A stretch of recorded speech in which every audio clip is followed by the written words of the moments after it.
Okay, great. Thank you, everybody. Everybody tuning in from Facebook live stream or youtube.com. Thank you so much for tuning in, folks.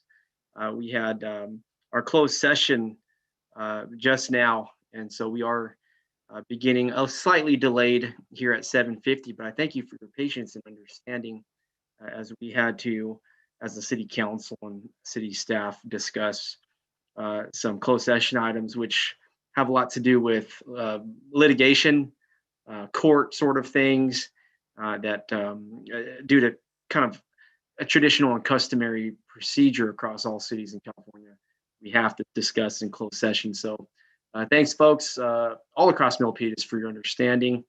We actually started at 5:30, a little earlier today, just to make sure we're doing our best, and so we're doing our best for you. Thank you very much. With that being said, any closed session announcements, Chris? Thank you, Mayor. Just wanted to note for the public that the council did provide direction to staff in closed session, but otherwise there was no reportable action. Thank you. Thank you very much, Chris. For those tuning in for the first time, it's our city attorney. Now, if you're with us every meeting, then you know the cast of characters. Here we go. Next up is the Pledge of Allegiance. Stand as you may.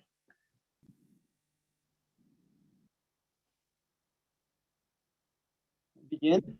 I pledge allegiance to the flag of the United States of America and to the republic for which it stands, one nation, under God, indivisible, with liberty and justice for all. Thank you very much. Moving on here to the next item on the agenda, folks. If you're at home and you have the agenda, good for you. If it's your first meeting for whatever reason, you can go to the City of Milpitas website and search meeting agenda, City Council, and it'll pop up for you, and you can download it and follow along with us. Next up on the agenda is the invocation. Tonight's invocation is presented by Council Member Evelyn Chua. Thank you, Mayor. I'm pleased to welcome Pastor Robert Mice from Cathedral of Faith. I've known him for close to 7 years, and he's like a fixture in Milpitas, from cleaning parks to giving away school supplies to the needy children, to before the pandemic, they were giving away food already. The whole congregation is awesome. I'm so glad that I've known Pastor Mice for this many years. Welcome, Pastor. Thank you. We have been loving and serving the city for 10 years, and I just want to thank Council Member Evelyn for coming to our anniversary service in March. Thank you, appreciate that. And we're also part of Milpitas Cares, which is a bunch of Milpitas pastors that reach out to the city, and we're actually having a National Day of Prayer event in 2 days with city leaders and a bunch of pastors, and so we're excited about that. But let's pray. Almighty God, I just come to you tonight and I ask for wisdom. I ask you to guide our leaders as they make decisions for this great city. And I pray, God, if they have a business, that you would pour out your blessings on that business. If they have children or grandchildren, that you would bless them and keep them safe. If they have a different job, that they also during the day, God, bless them in that job. And I pray that they would find favor with you and with men, and that you would bless everything they put their hands to. So I speak peace and blessings over their home, and help them tonight as they make decisions. In the name that's above all names, that the wind and the waves obey. Amen. Amen. Thank you, Pastor. Thank you, Mayor Tran. Thank you, Pastor Mize. I'll see you on Thursday. Yeah. National Day of Prayer. Thank you very much. Thank you very much, Councilmember Chua. Always love seeing all the community leaders be with us during the city council meeting. And I can't wait till we're gathered in person to continue to be together here in the city of Milpitas, all that we do. Thank you very much. Next up is presentations. And we have 4 proclamations on this beautiful Milpitas evening, just all across the valley in the Bay Area. Just incredible, beautiful weather. And so we're blessed to have some proclamations here tonight. First up is the proclamation for the National Mental Health Awareness Month. May is Mental Health Month. After a full year of the pandemic, we can agree that mental health issues can affect each and every one of us. It's been a very difficult time. Over the past year, we have seen friends, family members, maybe even ourselves struggle with stress, anxiety, grief, and depression caused by illness, job loss, working or schooling at home, which is very difficult, missed celebrations, social isolation, and more. That's why Milpitas has chosen to be a leader among Santa Clara County cities in prioritizing mental health for our residents, family, and friends. In recent months, the Milpitas Hope Suicide Prevention Task Force has conducted several presentations on mental health issues and resources in several languages, including Spanish, Vietnamese, and Chinese, so that all residents can be informed and reach out to those in need. This year, the city also expanded its social services from primarily seniors to all ages, connecting the most vulnerable with support groups, trainings, vaccinations, food insecurity, and local resources. We remain committed to helping residents who face mental health challenges. The city of Milpitas therefore proclaims the month of May as Mental Health Month on behalf of myself and the council. Moving on to the next proclamation, Older Americans Month. Every May, here we are, the city of Milpitas observes our nation's Older Americans Month. The theme for this year, 2021, is Communities of Strength. This theme celebrates the strength of older adults with special emphasis on the power of connection and engagement in building strong communities like ours. The COVID crisis has tested our Milpitas seniors' determination to stay active, engaged, and connected. I know the senior center was, due to COVID guidelines, not open like it was, but now it is open. With guidelines in place. So I'm happy about that.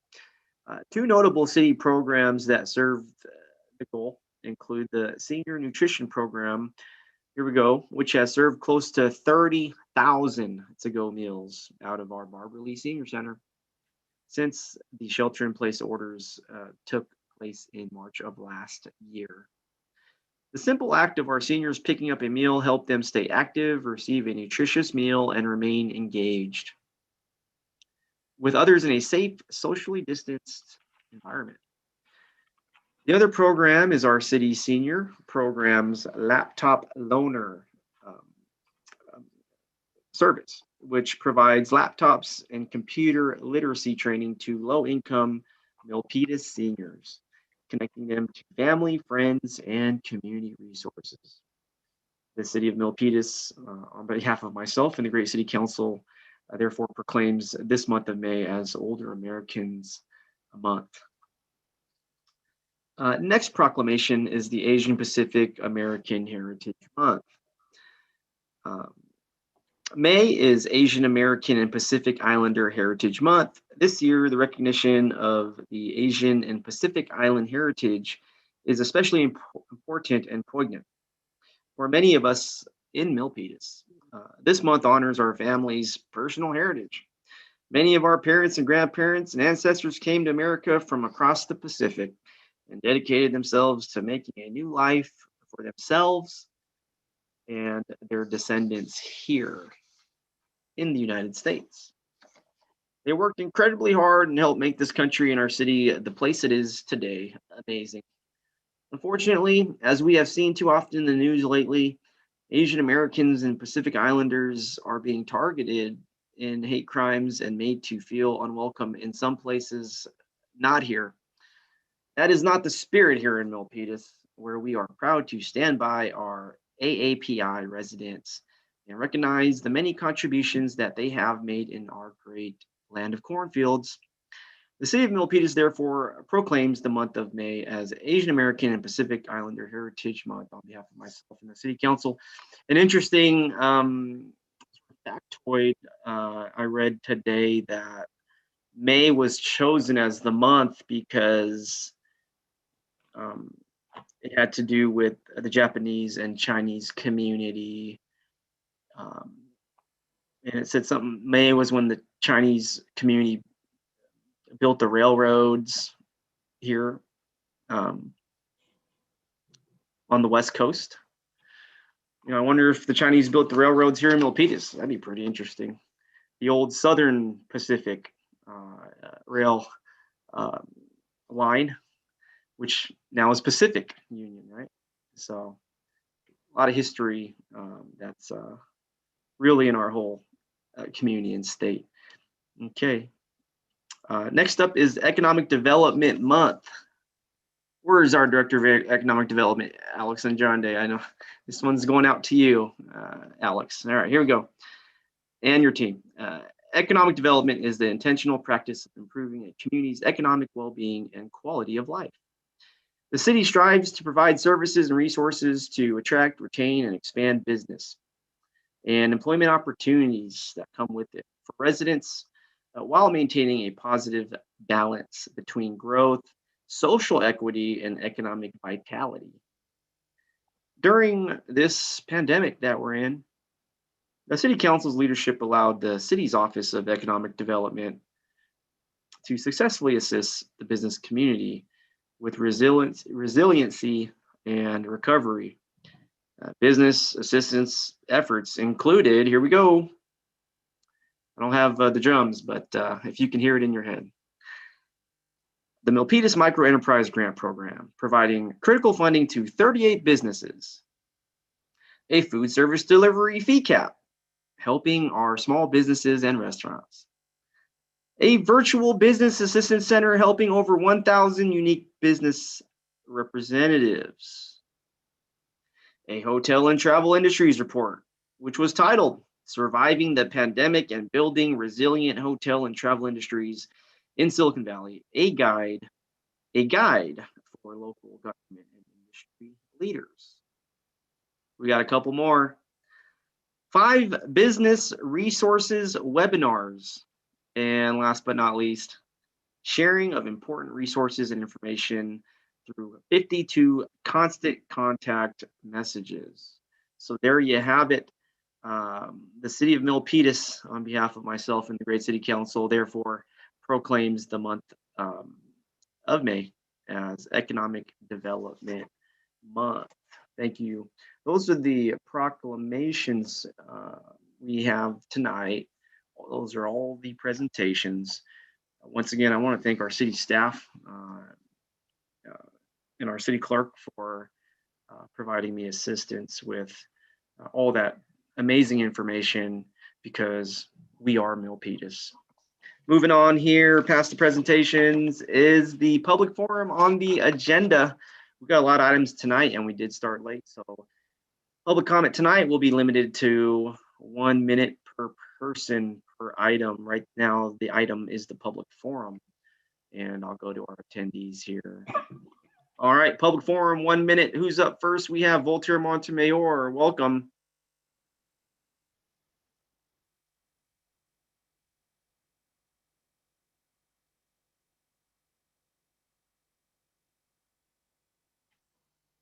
And then if you'll unmute your microphone if you need to. I think it looks like you're ready to go.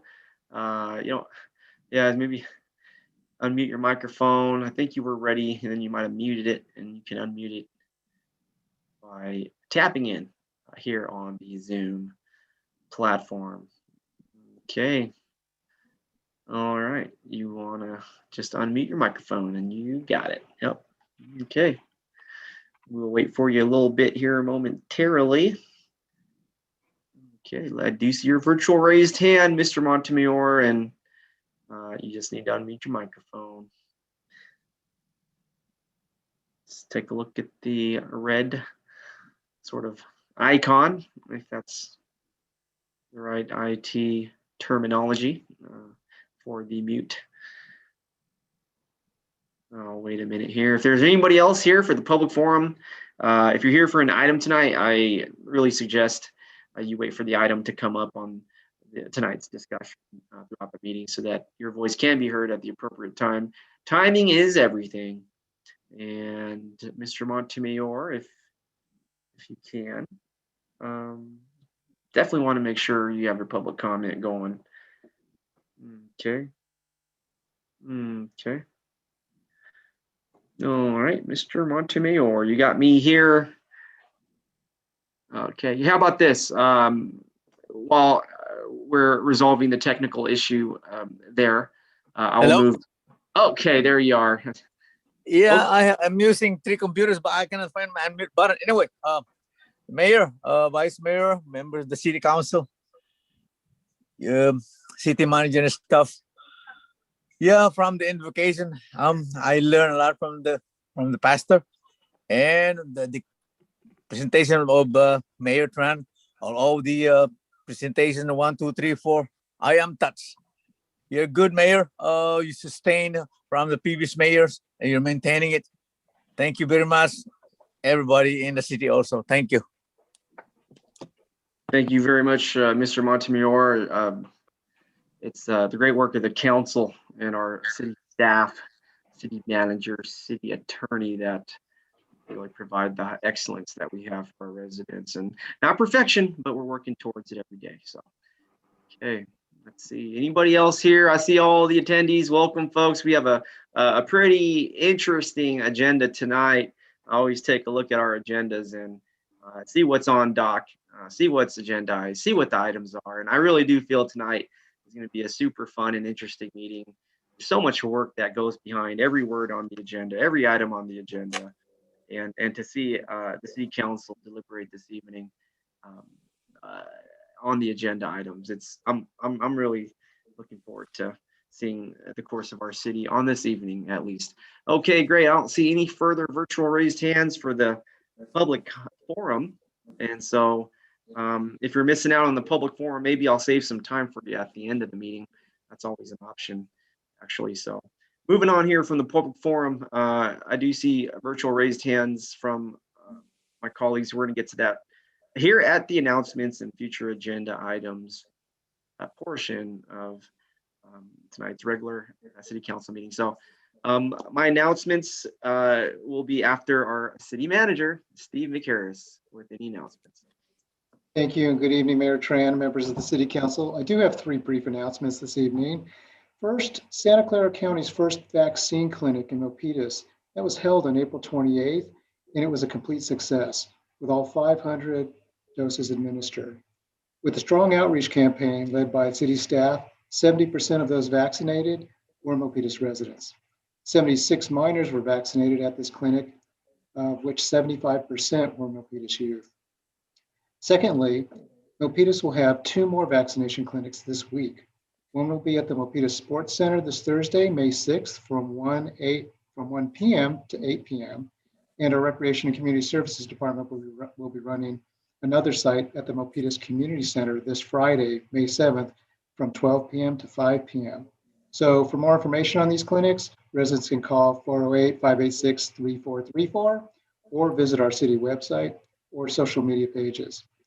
Lastly, a volunteer park and creek cleanup event will be held on Saturday, May 15th at Higuera Adobe Park from 11 a.m. to 1 p.m.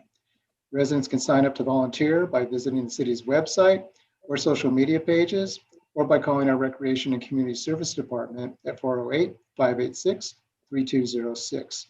And that concludes my announcements. Thank you. Thank you very much, Steve. Our city is truly honored to have you as our city manager. I always tell folks, Steve's been the best city manager I've had here. And I know that we got a great leader here in Milpitas, if you even want to look at one mountain range to another. And so thank you very much. For announcements, I do want to thank our city staff. As Steve spoke about the vaccinations, it was just incredible. Sort of what they call it, folks that just showed up. I know certain council members did cruise by that day, and just very heartening to see folks do their part for our public health. So All that work has to do with our city manager and the vice mayor, Carmen Montano, the weekly 9:30 Saturday meetings that they go to as they huddle with other city managers and other elected officials, as well as the county. Sometimes I don't make those meetings consistently, but I know those two absolutely. So I appreciate that and all the hard work.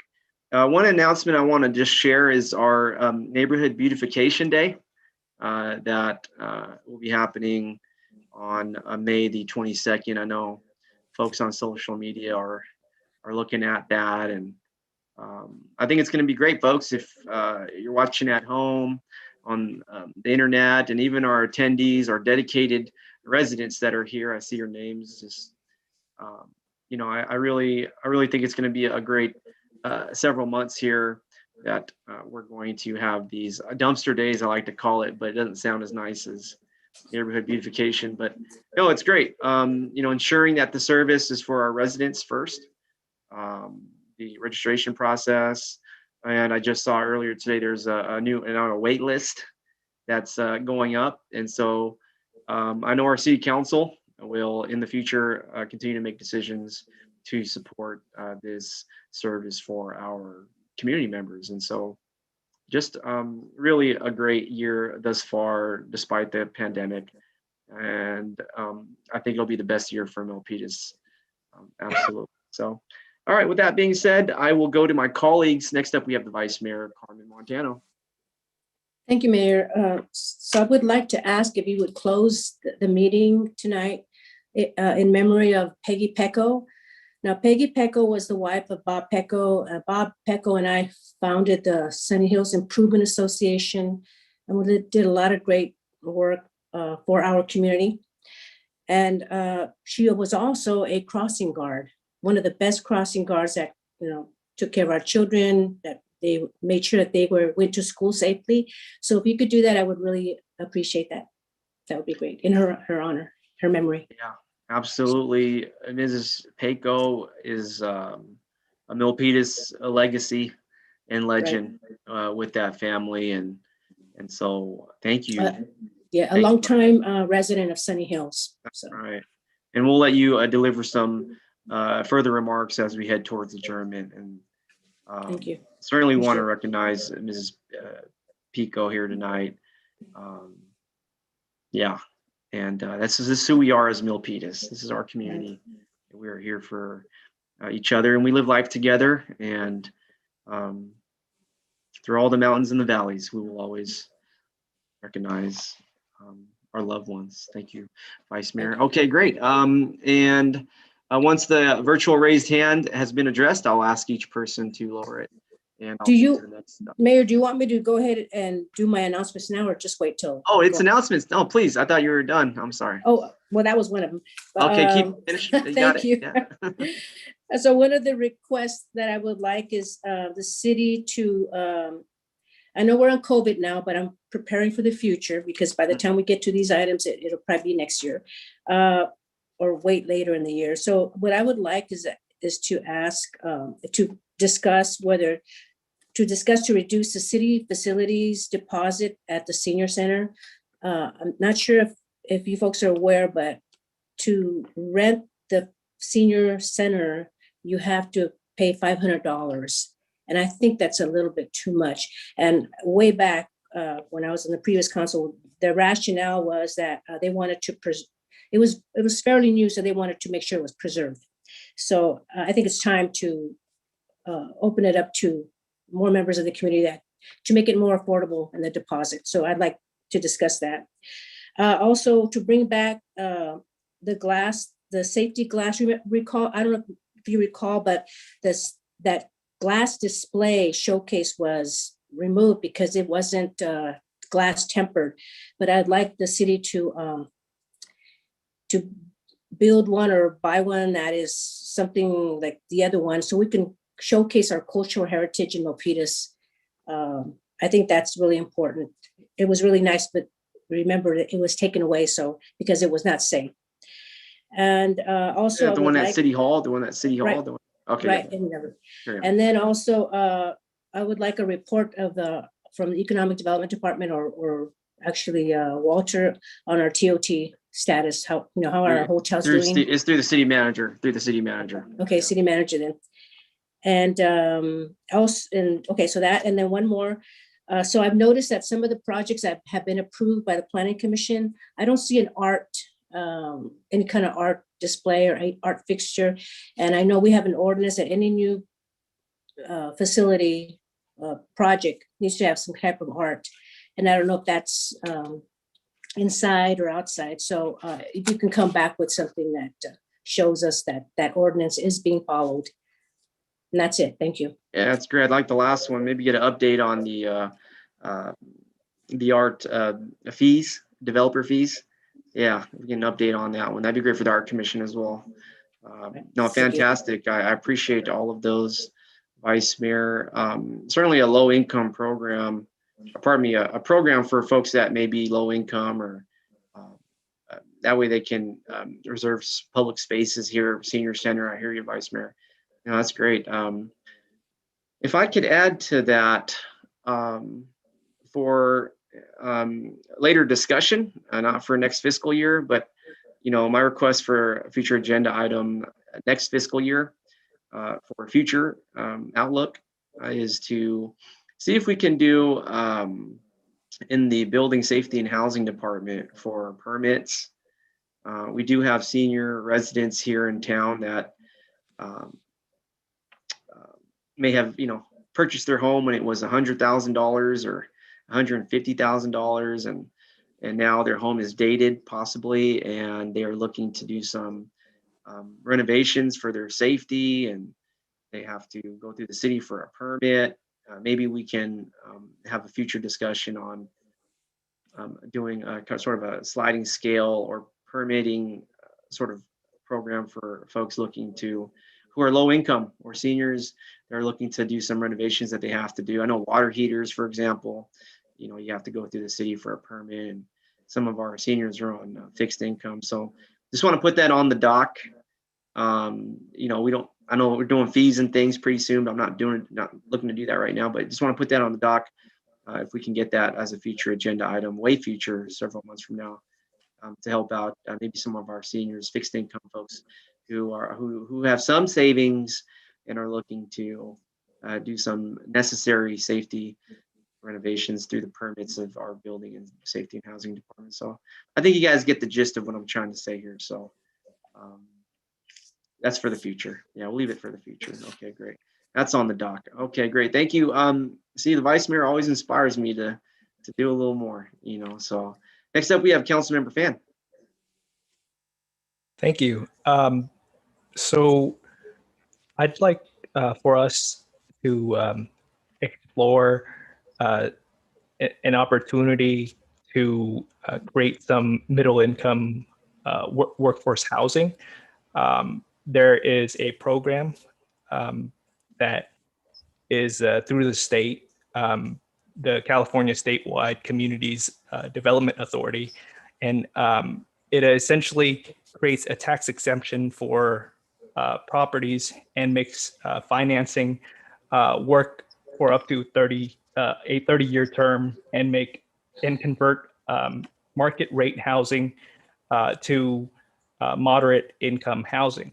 So right now, a prime opportunity exists right at the heart of our metro plan.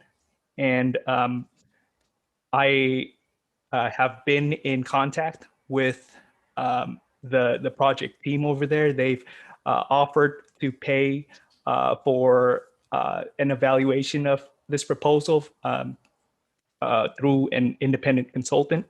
It's something that is being done by many cities throughout the state. A couple have already done it in Southern California. They're working on it with a number of cities here locally. So my request is to ask for this to come back for discussion and action at the next city council meeting, so that we can provide staff direction on this. It is a state program, and that's why there is a timeline, and it is time sensitive. But ultimately, we have an opportunity here to create to convert current market rate housing into middle income workforce housing. As you know, we have a lot of market rate housing already, where we are a little behind on is the middle income housing, is the workforce housing. So this is an opportunity to address that. Thank you very much, Councilmember Fan. What's the timeline on this real quick? We're not going to get too much into it, but I like to bring this back agendized in June, right after we approve our budget. We are in the thick of things, but when do you know the time deadline, or do you know? It would need to be, there would need to be an entire process in which we would join a JPA, and that JPA, we, like, as part of that process to join that JPA, we would also be having to sign a community benefit package. And so in order for us to get all of that done, and meet the statewide deadline, it would have to be done within May. When is the state deadline? I just want to get the deadline right here. I do want to agendize it for June. That's after the budget, but I'm not, when is the state deadline? I want to say it's in June. I don't have the exact date on me. I can get back to you on that. All right, well, how about you bring this back a week from now at May 11th meeting, and then if we're going to do it, we'll ramp it up then, because I just... Can we agendize it then for the May 11th meeting, and it can be broadly to explore this? Let's agendize it for next week, and then we'll go from there. Bring us all the information. Yeah, absolutely. Great, thank you. Sense. Okay, great, thank you. That's a time sensitive one, so I definitely want to acknowledge that. Thank you very much, Councilmember Fan. I appreciate your efforts there. Housing, absolutely. Okay, next up we have Councilmember Chua. Thank you, Mayor Tran. I'm just excited. We have a cleanup time. May 15, Saturday from 11 to 1 p.m. So exciting. And we just got the email from Steve. Thank you so much. And it's going to be at the Higuera Adobe Park. And because of COVID, we're limited to 50 participants. So please sign up at Sign Up Genius. And any questions, please refer it to the Parks and Recs department, and bring your energy, and let's clean up the Adobe Higuera Park. That's exciting. So absolutely. I'll see you all there, I hope. Yes. I will be there. I said it. I got to be there now. Okay, great. I think that's all for me for now. Since we're running, I'm gonna get my other task next time. Running short time here. Thank you so much. I love it. I think our city is just in a really great place right now with all the work being done. Kind of compounds success, and positive outcomes are compounding. I just feel like we all have really done that every day, every week, every month, and now we're in the month of May, and let's continue to carry this momentum. The city is just a really great place. And I want to ask folks, with my last announcement, are you interested in serving your city and making a difference in your community? Then apply to be a city commissioner. We have several opportunities available. Currently, we are seeking applicants for the Arts Commission, the community. Okay, when I call your commission, council liaison, raise your hand. Arts Commission. We're seeking applicants for the Arts Commission. Community Advisory Commission. All right, Economic Development and Trade Commission. Whoop, whoop. Energy and Environmental Sustainability Commission. Okay. Library and Education Commission. Oh my God. Parks, Recreation and Cultural Resources Commission. Okay. This is roll call. Come on. Public Safety and Emergency Preparedness Commission. There it goes. Science, Technology, and Innovation Commission. That's me. And the Veterans Commission. That's me again. For more information, please visit the city's website and go to the commission page. Applications can be submitted electronically to the city clerk, Wendy Wood, using a fillable form provided on the page. The application period will close next week, Monday, May 10th. For further information, please contact the city clerk's office at cityclerk@ci.milpitas.ca.gov. I always recommend folks go ahead and Google City of Milpitas, City Clerk, and the page will get there. Or you can even Google or search or Yahoo or Bing or whatever it is, the city clerk phone number at the City of Milpitas, and I'll show up. And so there you go. Thank you very much to our city clerk for that information. Okay, that's it for announcements and future agenda items. I don't see any further requests. Fantastic. And next up is the announcement of conflict of interest and campaign contributions. Chris. Thank you, Mayor. At this time, I'd ask the mayor and each council member whether he or she has any personal or financial conflict of interest related to any of the items on tonight's agenda. And we'll start with Councilmember Fan. None. Thank you. Councilmember Dominguez. None. Thank you. Councilmember Chua. City Attorney, I received a campaign contribution last year from, I think, one of the appellants, on one of the items.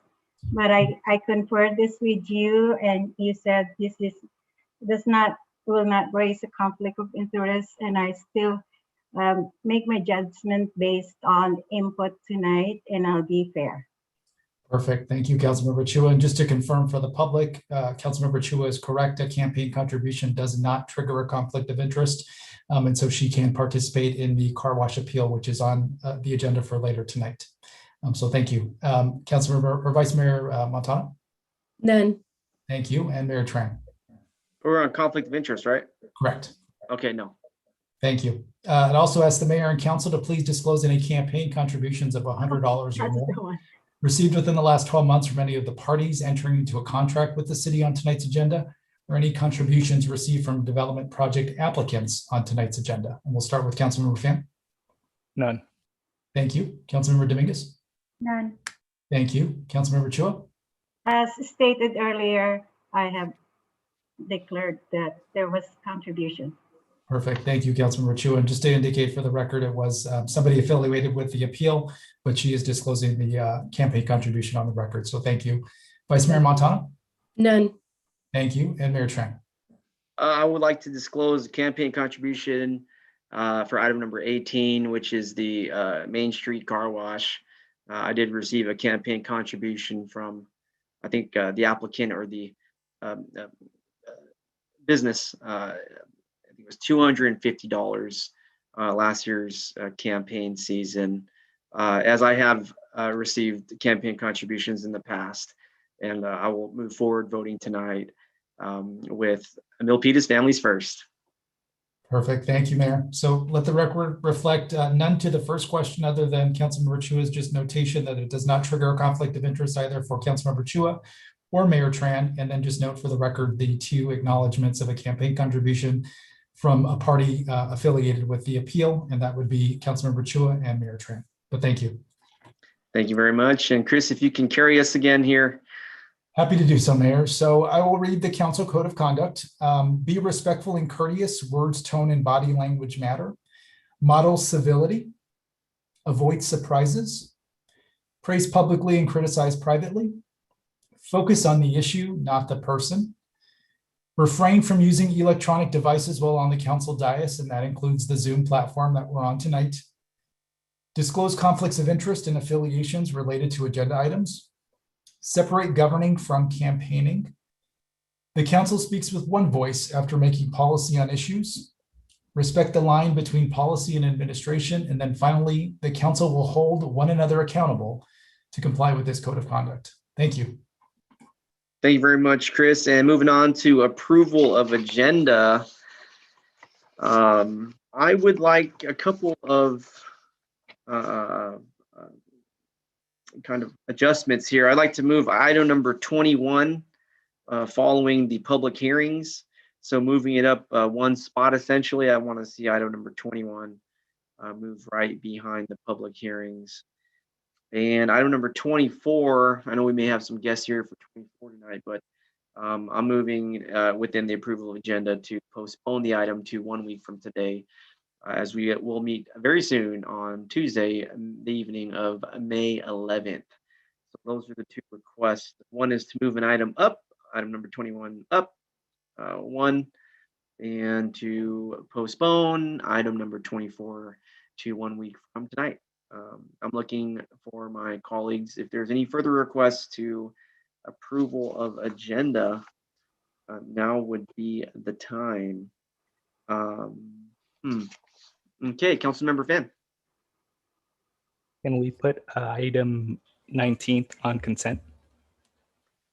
Item number 19, we are unable to put it on consent as it is a public hearing item.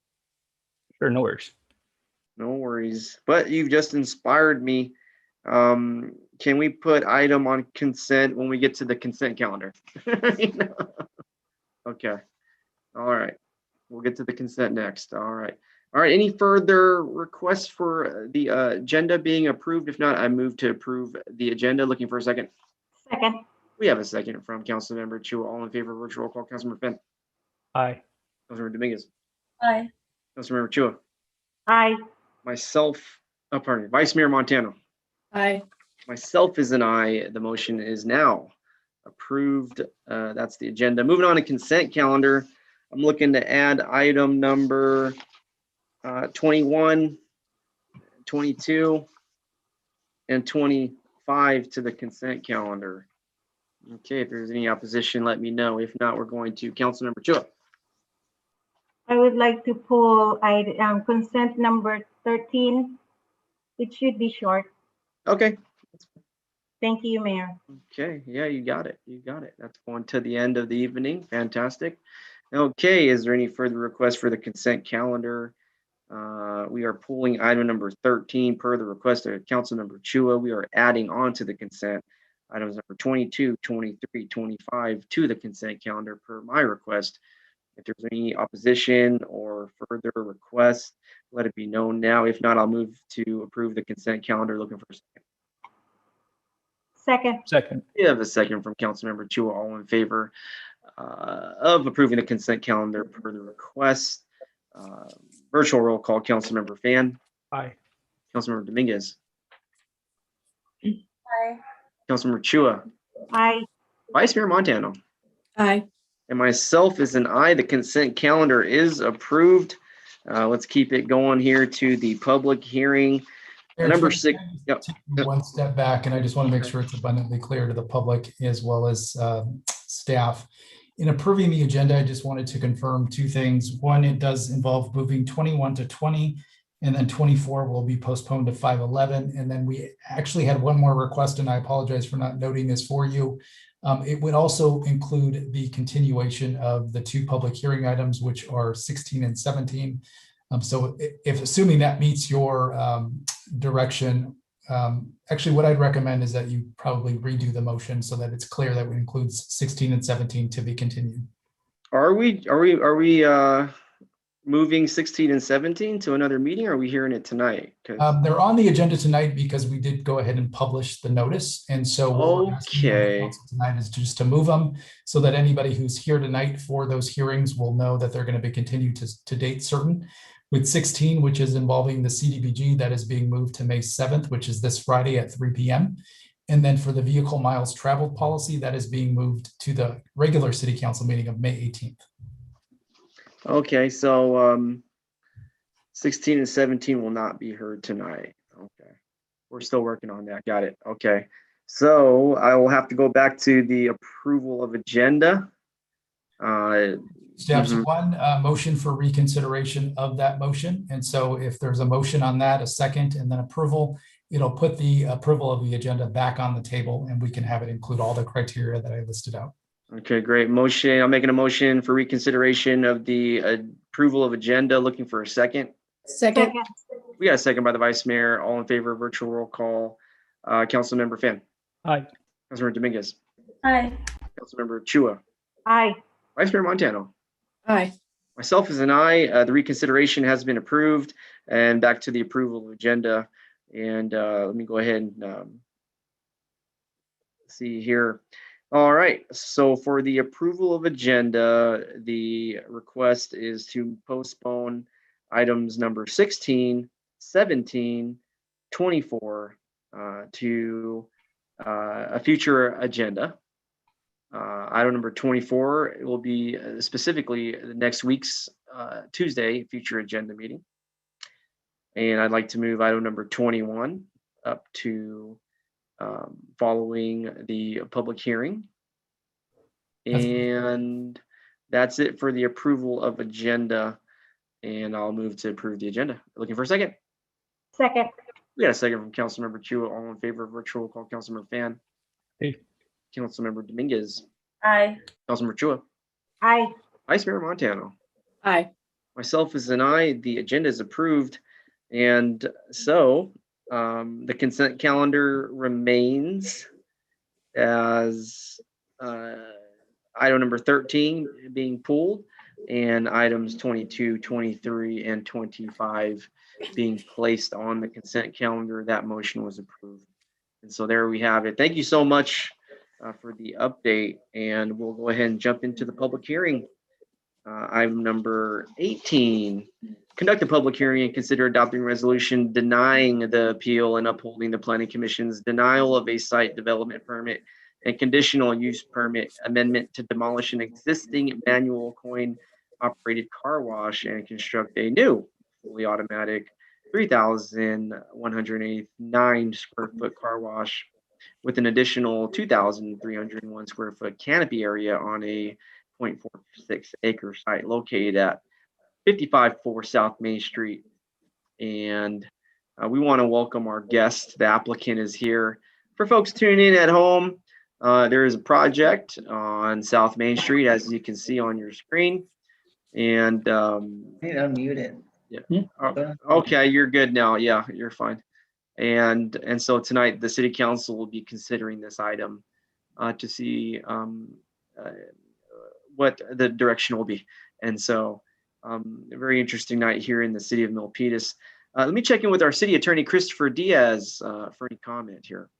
Yeah, thank you, Mayor. I do appreciate the time. Before staff begins the presentation of this item, I just wanted to quickly walk the council through the procedure that will follow tonight. This is an appeal hearing, and so we do have provisions within our municipal code as well as the city council rules and procedures as to how we should operate tonight. So staff will begin first with the presentation that will last about 10 minutes. The city council is free to ask clarifying questions of staff either during or at the conclusion of that presentation. I would ask that the council hold any opinions about the project itself until you get to the close of the public hearing. But after staff presents, I will also ask the question to council, making any ex parte disclosures, any visits to the site, anyone you've communicated with about the project, essentially outside of the meeting. I will ask you that question when we get concluded with staff's presentation. After staff presents, we'll open up the public hearing. The appellant will go first for 10 minutes of time. We will then take general public comment. And then from there, if the appellant would like some rebuttal time, we would allow for 5 minutes. We would then close the public hearing. And at that point, the council is free to deliberate, free to state any opinions about the project, and free to decide the issue. But I'm happy to answer any questions the council has. And as I indicated, I will ask the question about ex parte disclosures after staff's presentation. But thank you. Thank you very much, Christopher Diaz, our city attorney. I'm really looking forward to this item. So let's go ahead and go with our planning department here. I kind of in presentation mode. Who do we have this evening? Good evening, Mayor and members of the City Council. I'm Ned Thomas, the Planning Director, and I will make a few introductory remarks and then turn the time over to our Senior Planner, Rosalind Thompson, to provide a presentation on the details of the appeal and the project. Our Planning Manager, Jessica Garner, is also here tonight to help answer any questions, as she helped prepare this item for the Planning Commission. So the item tonight, as you're aware, is an appeal of the Planning Commission decision to deny an application for a conditional use permit and a site development permit for the proposed automatic car wash on Main Street. Now, at the last city council meeting, council discussed a range of short-term and long-term activities and events on Main Street. This of course is intended to jumpstart the revitalization of Main Street. And we look at short-term things, items that staff will be working on per council direction toward the end of this year. But for the purposes of tonight, I wanted to focus a little more on the long-term items. There were several design and infrastructure items that will fall under the Gateway Main Street plan that staff is about to reinitiate in July. And we talk about the specific plan, but I think another way of thinking about that is an investment strategy for Main Street. And as you all know, land use changes occur over a long period of time. So that Gateway plan is a long-term vision and a long-term strategy, investment strategy for Main Street. So if you boil it down tonight, you might want to look at this in terms of, you might have a short-term benefit from a development of a parcel, but as you'll hear in a moment during the staff report, as staff, we looked at it in terms of the long-term strategy and the long-term vision for Main Street. And so that, in a nutshell, that kind of boils down the question that's before us. Now, I also mentioned that last Thursday, we had the first of 3 discussions, community conversations around the revitalization of Main Street. And last Thursday was specifically about business development. We had a very good turnout for the workshop, and there was a lot of great discussion, but one of the primary takeaways that I and some of the other outside consultants got from that meeting is just a feeling of great support and interest and really enthusiasm around the redevelopment and revitalization of Main Street. And there was these conversations, of course, were preliminary to the kickoff of the update to the Midtown Plan, which will become the Gateway Main Street Plan. And I just want to reiterate that I was very impressed with the support that we received from the community in terms of this longer term vision and strategy for a different type of Main Street. And with that, I think I will turn the time over to Rosalind. Again, she has the details of the project and can discuss with you a little bit about staff's recommendation to the Planning Commission and then their subsequent decision on this item. So thank you, Rosalind. Thank you, Ned. Good evening, Mayor, Vice Mayor, and council members. The item before you is an appeal of the Planning Commission's decision to deny requests for a site development permit and a use permit amendment to demolish an existing car wash and construct a new automatic car wash at 554 South Main Street. In this presentation, I will give a brief background and history of the project site, followed by an overview of the project, give a summary of staff's analysis, and conclude with staff's recommendation. The applicant is present and will have a presentation for the commission or for the council after staff's presentation. Next slide, please. On March 10th, 2021, the Planning Commission held a public hearing on the proposed project. At its meeting, the Planning Commission denied the site development permit and conditional use permit amendment requests. The applicant appealed the Planning Commission's decision on March 19th, 2021. This item was originally scheduled to be heard at the April 20th City Council meeting, but it was continued to tonight's meeting. Next slide, please. So here's a map showing the location and context of the project site. The project site is zoned mixed use or MXD and located in the Midtown specific plan area. The project site is 0.46 acres, rectangle shaped, and developed with an existing car wash situated near the western boundary of the parcel. Surrounding land uses include commercial buildings to the north and west, a vacant parcel to the south, and a self-storage use to the east. Next slide, please. The site is currently developed with a manual coin-operated car wash that was constructed in around 1967. On November 25th, 1964, the Planning Commission approved use permit number 78 and site plan approval to construct the manual car wash on a then vacant parcel. The approved 2,131 square foot car wash was constructed or consists of 4 A-frame manual bays with the second and third manual bays adjoined by a roof structure to create a pedestrian walkway. On March 6, 1980, the Planning Commission approved an S-zone application, which was basically the site development permit application, but it was then called an S-zone application to allow architectural remodeling of the west facade of the existing coin-operated car wash. The upper fascias were introduced on the front facades of the wash bays, and wood shingles were installed throughout the car wash structure, including the roof, upper fascia, and pedestrian walkway. The S-zone application also consisted of new 3-foot-high fencing along the southern and eastern property line. Over time, 4 self-service vacuum stalls have been added to the rear of the car wash bays, and a 250 square foot storage container has been installed in the northeast corner of the site. Next slide, please. The applicant requests a site development permit to demolish an existing manual coin-operated car wash and construct a new fully automatic 3,189 square foot car wash with an additional 2,301 square foot canopy area for vacuums, and a conditional use permit amendment to amend conditional use permit number 78, which allows a car wash and permit an increased front setback of 37 feet, 7 inches. Next slide, please.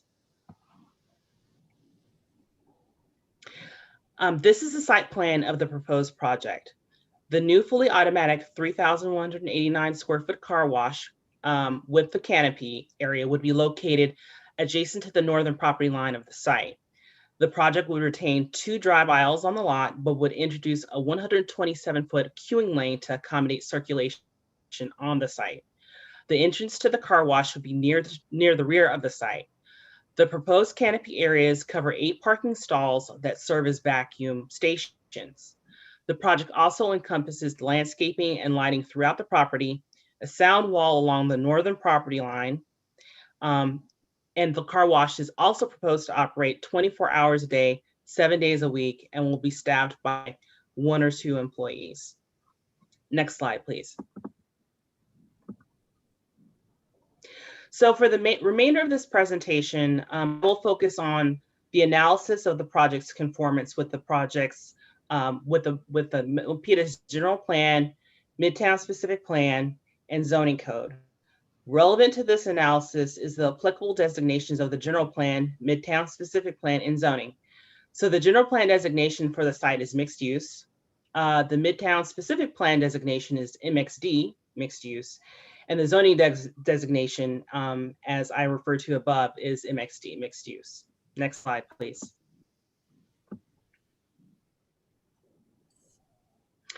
In the general plan, the mixed use designation provides for commercial offices, retail and services, high density residential, and public and quasi-public uses. The project is only partially in conformance with the policies and standards of the city's general plan policies as set forth in the following policies. Next slide, please.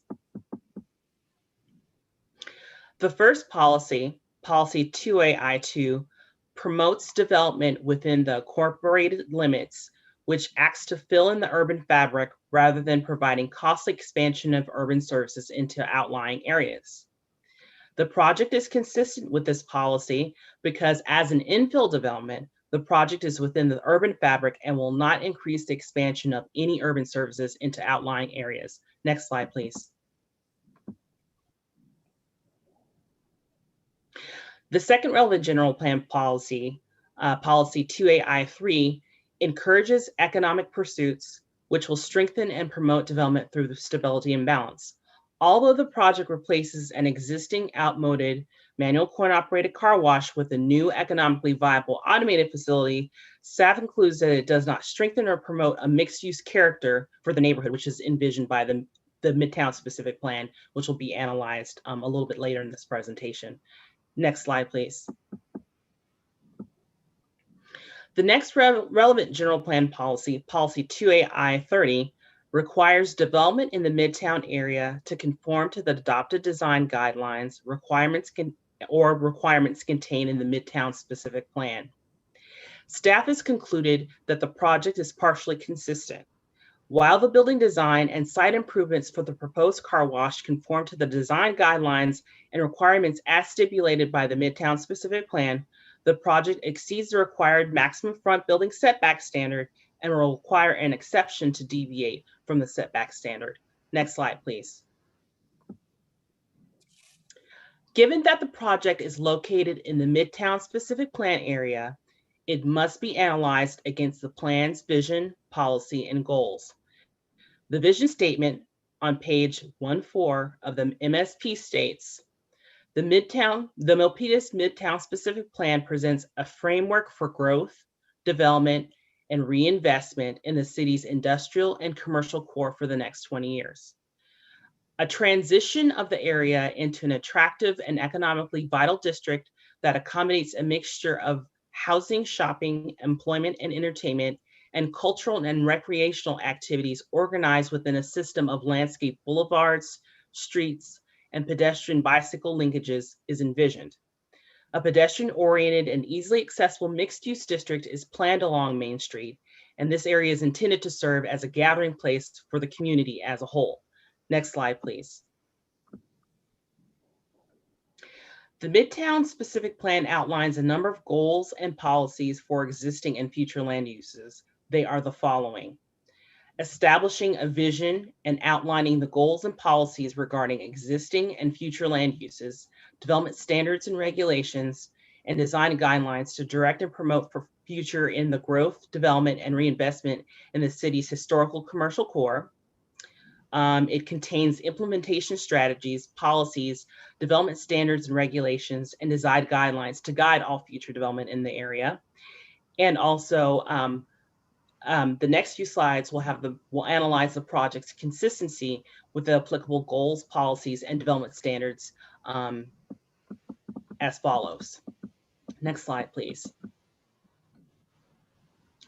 The first applicable goal, Land Use Goal 1, encourages a compatible mixture of residential, retail, office, service-oriented, commercial, and industrial uses within the Midtown area. Staff has concluded that the project is inconsistent with this goal. The proposed automated car wash use attempts to address this policy by locating vehicular queuing outside rather than on Main Street, screening vacuums and other equipment from the right-of-way, and introducing landscaping to provide additional screening from the right-of-way. But the more significant issue is that an auto-oriented use at the site is inconsistent with the larger vision for the area as a cohesive pedestrian-oriented mixed-use neighborhood under the Midtown specific plan. Next slide, please. The next applicable Midtown goal, Community Goal, Design Goal 1, achieves to create an attractive district that is uniquely Milpitas. Staff also concludes that this project is inconsistent with this goal. Main Street is intended to be developed in a unique manner that distinguishes it from other commercial areas in the city. The MSP envisions Main Street as a traditional pedestrian-oriented downtown, and an auto-oriented use, such as the proposed car wash, would not support that vision. Next slide, please. The project is also inconsistent with the next goal, Community Design Goal 2. Community Design Goal 2 aims to establish a pedestrian-oriented mixed-use district that is focused along Main Street. The project maintains the existing automobile-oriented use, or car wash, which is contrary to the vision of the area as a pedestrian-oriented mixed-use area under the MSP. Next slide, please. As to Community Design Goal, which aims to improve the character of streets within the Midtown area, the project is only partially consistent. While the proposed new car wash would significantly upgrade the existing facilities and improve the character of the street in the short term, the building setback exception and driveways will not further the long-term vision for the Main Street as a mixed-use, pedestrian-oriented corridor. Next slide, please. The next 3 slides will address the project's consistency with applicable Midtown policies. Land Use Policy 310 designates parcels along Main Street and Able Street as mixed use and which would allow a mixture of retail, office, housing, service, and public quasi-public uses in this area. The project is inconsistent with this policy. While a car wash can be considered a service use, service uses in a Main Street or downtown setting are typically complementary uses located within buildings that support retail stores, restaurants, offices, and housing. A car wash does not complement the desired land use mix along Main Street. Next slide, please. The project is also inconsistent with Land Use Policy 315, which allows existing legally established service businesses to remain within the area as conforming uses. Because the proposed project is an expansion and intensification of an existing use that requires approval and amendment to an existing conditional use permit, which is a discretionary action. Denial of the conditional use permit would not affect the ability of the existing car wash to continue as a legal conforming use. Next slide, please. Policy 5.3 aims to promote high-quality private development that contributes to the visual identity and environmental quality of the Midtown area through the application of the development standards and design guidelines. Staff has concluded that the project is partially consistent with this goal. While the proposed new building and site design are consistent with most development standards and guidelines for the Midtown area, it will require an exception for the front yard setback. In addition, the nature of the use as an automobile-oriented business would not further the desired visual identity of Midtown as a pedestrian-oriented area. Next slide, please. As for the zoning code allows vehicle service uses in the MXD zoning district, subject to approval of conditional use permit. Any expansion of a conditionally permitted use requires an amendment of the existing conditional use permit. Construction of the new car wash also requires a site development permit. Next slide, please. Except for the front setback, as illustrated by the table here, the project is consistent with the other applicable development standards of the MXD zoning district, including side and rear yard setbacks, height, and parking. Next slide, please. So the next two slides will outline the findings required for the conditional use permit and site development permit. For the conditional use permit, the findings are the following. The proposed use at the proposed location will not be detrimental or injurious to property or improvements in the vicinity, nor to the public health, safety, and general welfare. The proposed use is consistent with the Milpitas general plan. The proposed use is consistent with the Milpitas zoning ordinance, and the proposed use is consistent with the Midtown specific plan. Next slide, please. So exceptions to standards may be approved by the City Council upon review of a use permit in accordance with the requirements of the following requirements of the zoning code. The deviation from the Midtown specific plan standard meets the design intent identified within the specific plan and does not detract from the overall architectural, landscaping, and site planning integrity of the proposed development, and the deviation from the Midtown specific plan standard allows for a public benefit not otherwise obtainable through the strict application of the design standard. Based on staff's analysis, as outlined in the agenda report, staff concludes that the project does not meet any of these findings. Next slide, please. The findings for a site development permit are the following. The layout of the site and design of the proposed buildings, structures, and landscaping are compatible and aesthetically harmonious with adjacent and surrounding development. The project is consistent with the Milpitas zoning ordinance. The project is consistent with the Milpitas general plan, and the proposed use is consistent with the Midtown specific plan. Again, based on staff's analysis, staff concludes that the project does not meet any of these findings. Next slide, please. Staff recommends that the City Council open and close the public hearing and adopt resolution denying the site development permit and conditional use permit amendment. That concludes staff's presentation on the project. I'm available for any other questions. If you don't have any questions at this time, the applicant is present to make their presentation. Thank you very much, Rosalind. If you can go back one slide for me, just that slide right prior to the recommendations. Okay. Let's take a look here. Okay, thank you very much. We'll go to the applicant next here, but I'll just go ahead and make a motion up to open the public hearing. Looking for a second. Second. We have a second by Councilmember Dominguez. All in favor of opening up the public hearing. Virtual roll call, Councilmember Fan. Aye. Councilmember Dominguez. Aye. Councilmember Chua. Aye.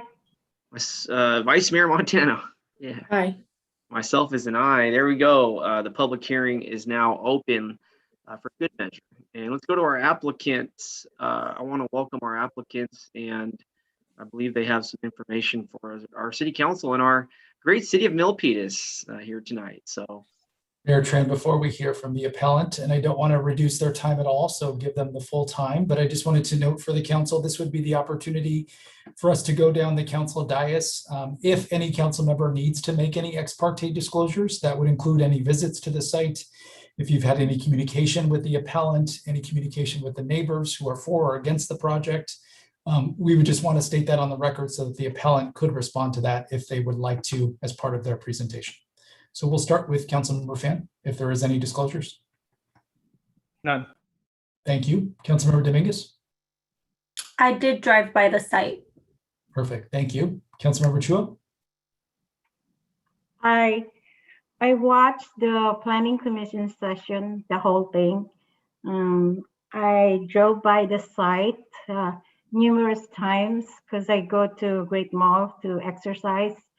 So I like twice a day, I would pass by the site.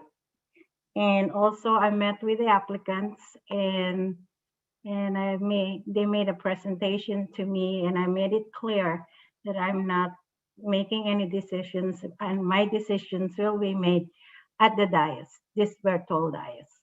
And they understood that. Perfect. Thank you. Thank you, Councilmember Chua. Vice Mayor Montano. None. Thank you. And Mayor Tran. I think for me, I not sure. Hope that's not my computer. It's weird. Huh? It's odd. Okay. I had a Zoom meeting with the appellant. I think within the last 60 days. It was kind of after the Planning Commission decision in March, or was it? I also watched the Planning Commission decision on this at home through youtube.com. What else?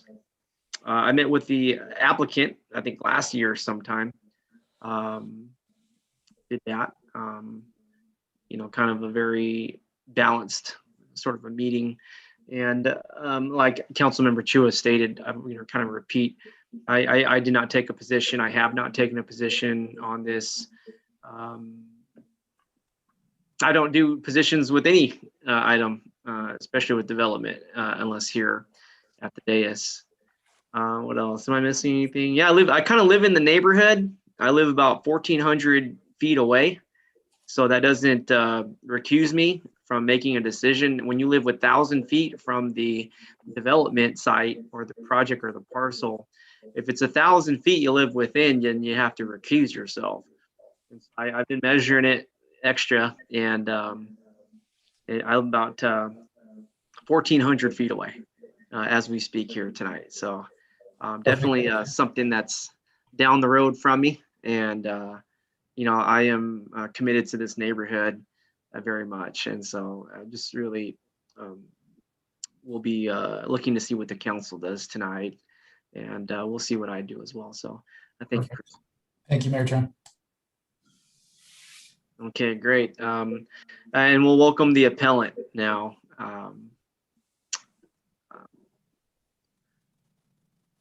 Okay.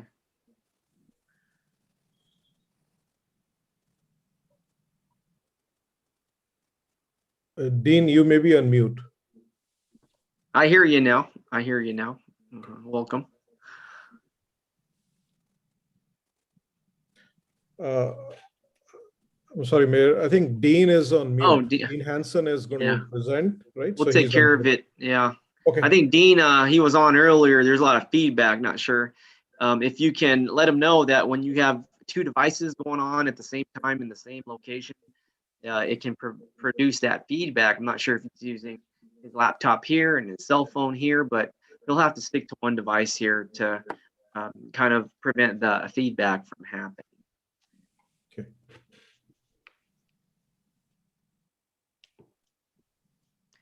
and I know he'll be with us. He's just working through some technical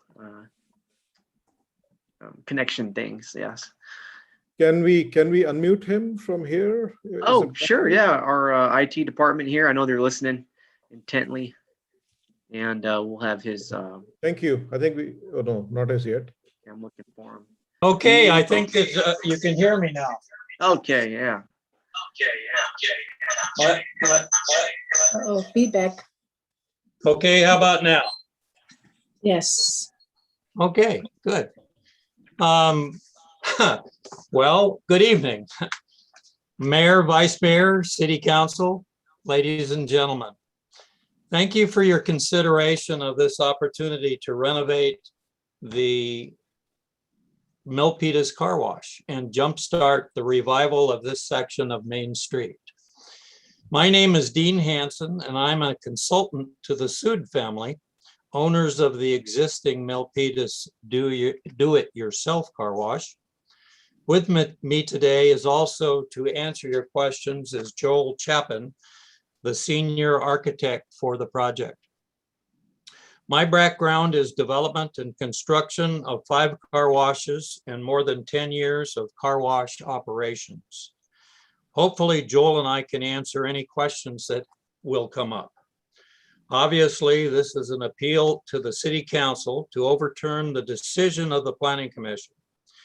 We're grateful to clarify some of the misinformation that may have led the Planning Commission to have made that decision.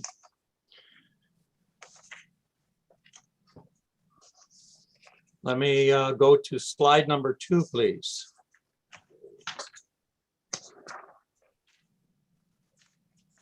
If you will notice,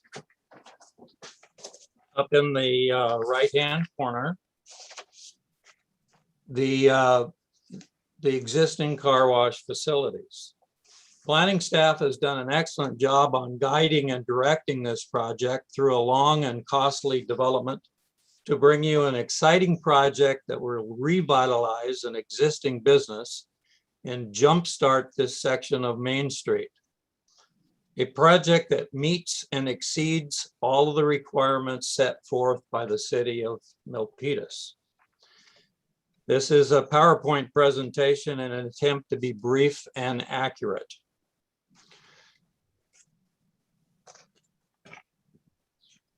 The proposed upgraded facilities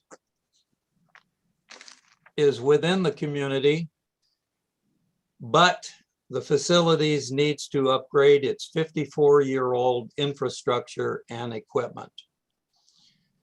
There is so much available now that we have incorporated into this renovation: automatic equipment, solar panels, the best biodegradable soaps and chemicals, permeable pavement, underground utilities, updated LED lighting, screened parking, pedestrian pathways on site, handicap accessibility, just to name a few. And there is much, much more. This 54-year-old business needs this renovation to be a viable part of the Milpitas future. It has been a very viable part of the Milpitas past. Next slide, please.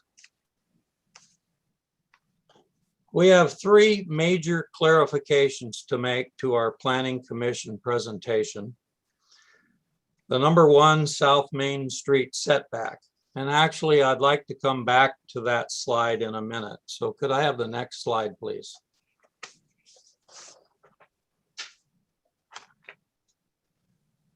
This is traffic. The BKF engineers did an exhaustive study of traffic flow and traffic that would be generated by the proposed increase in the operations of the renovated Milpitas Car Wash. That information was included in your packet, and rather than reiterate that report, let me make 4 important points to summarize. Number 1, the site configuration allows for internal circulation with little potential for vehicular conflicts.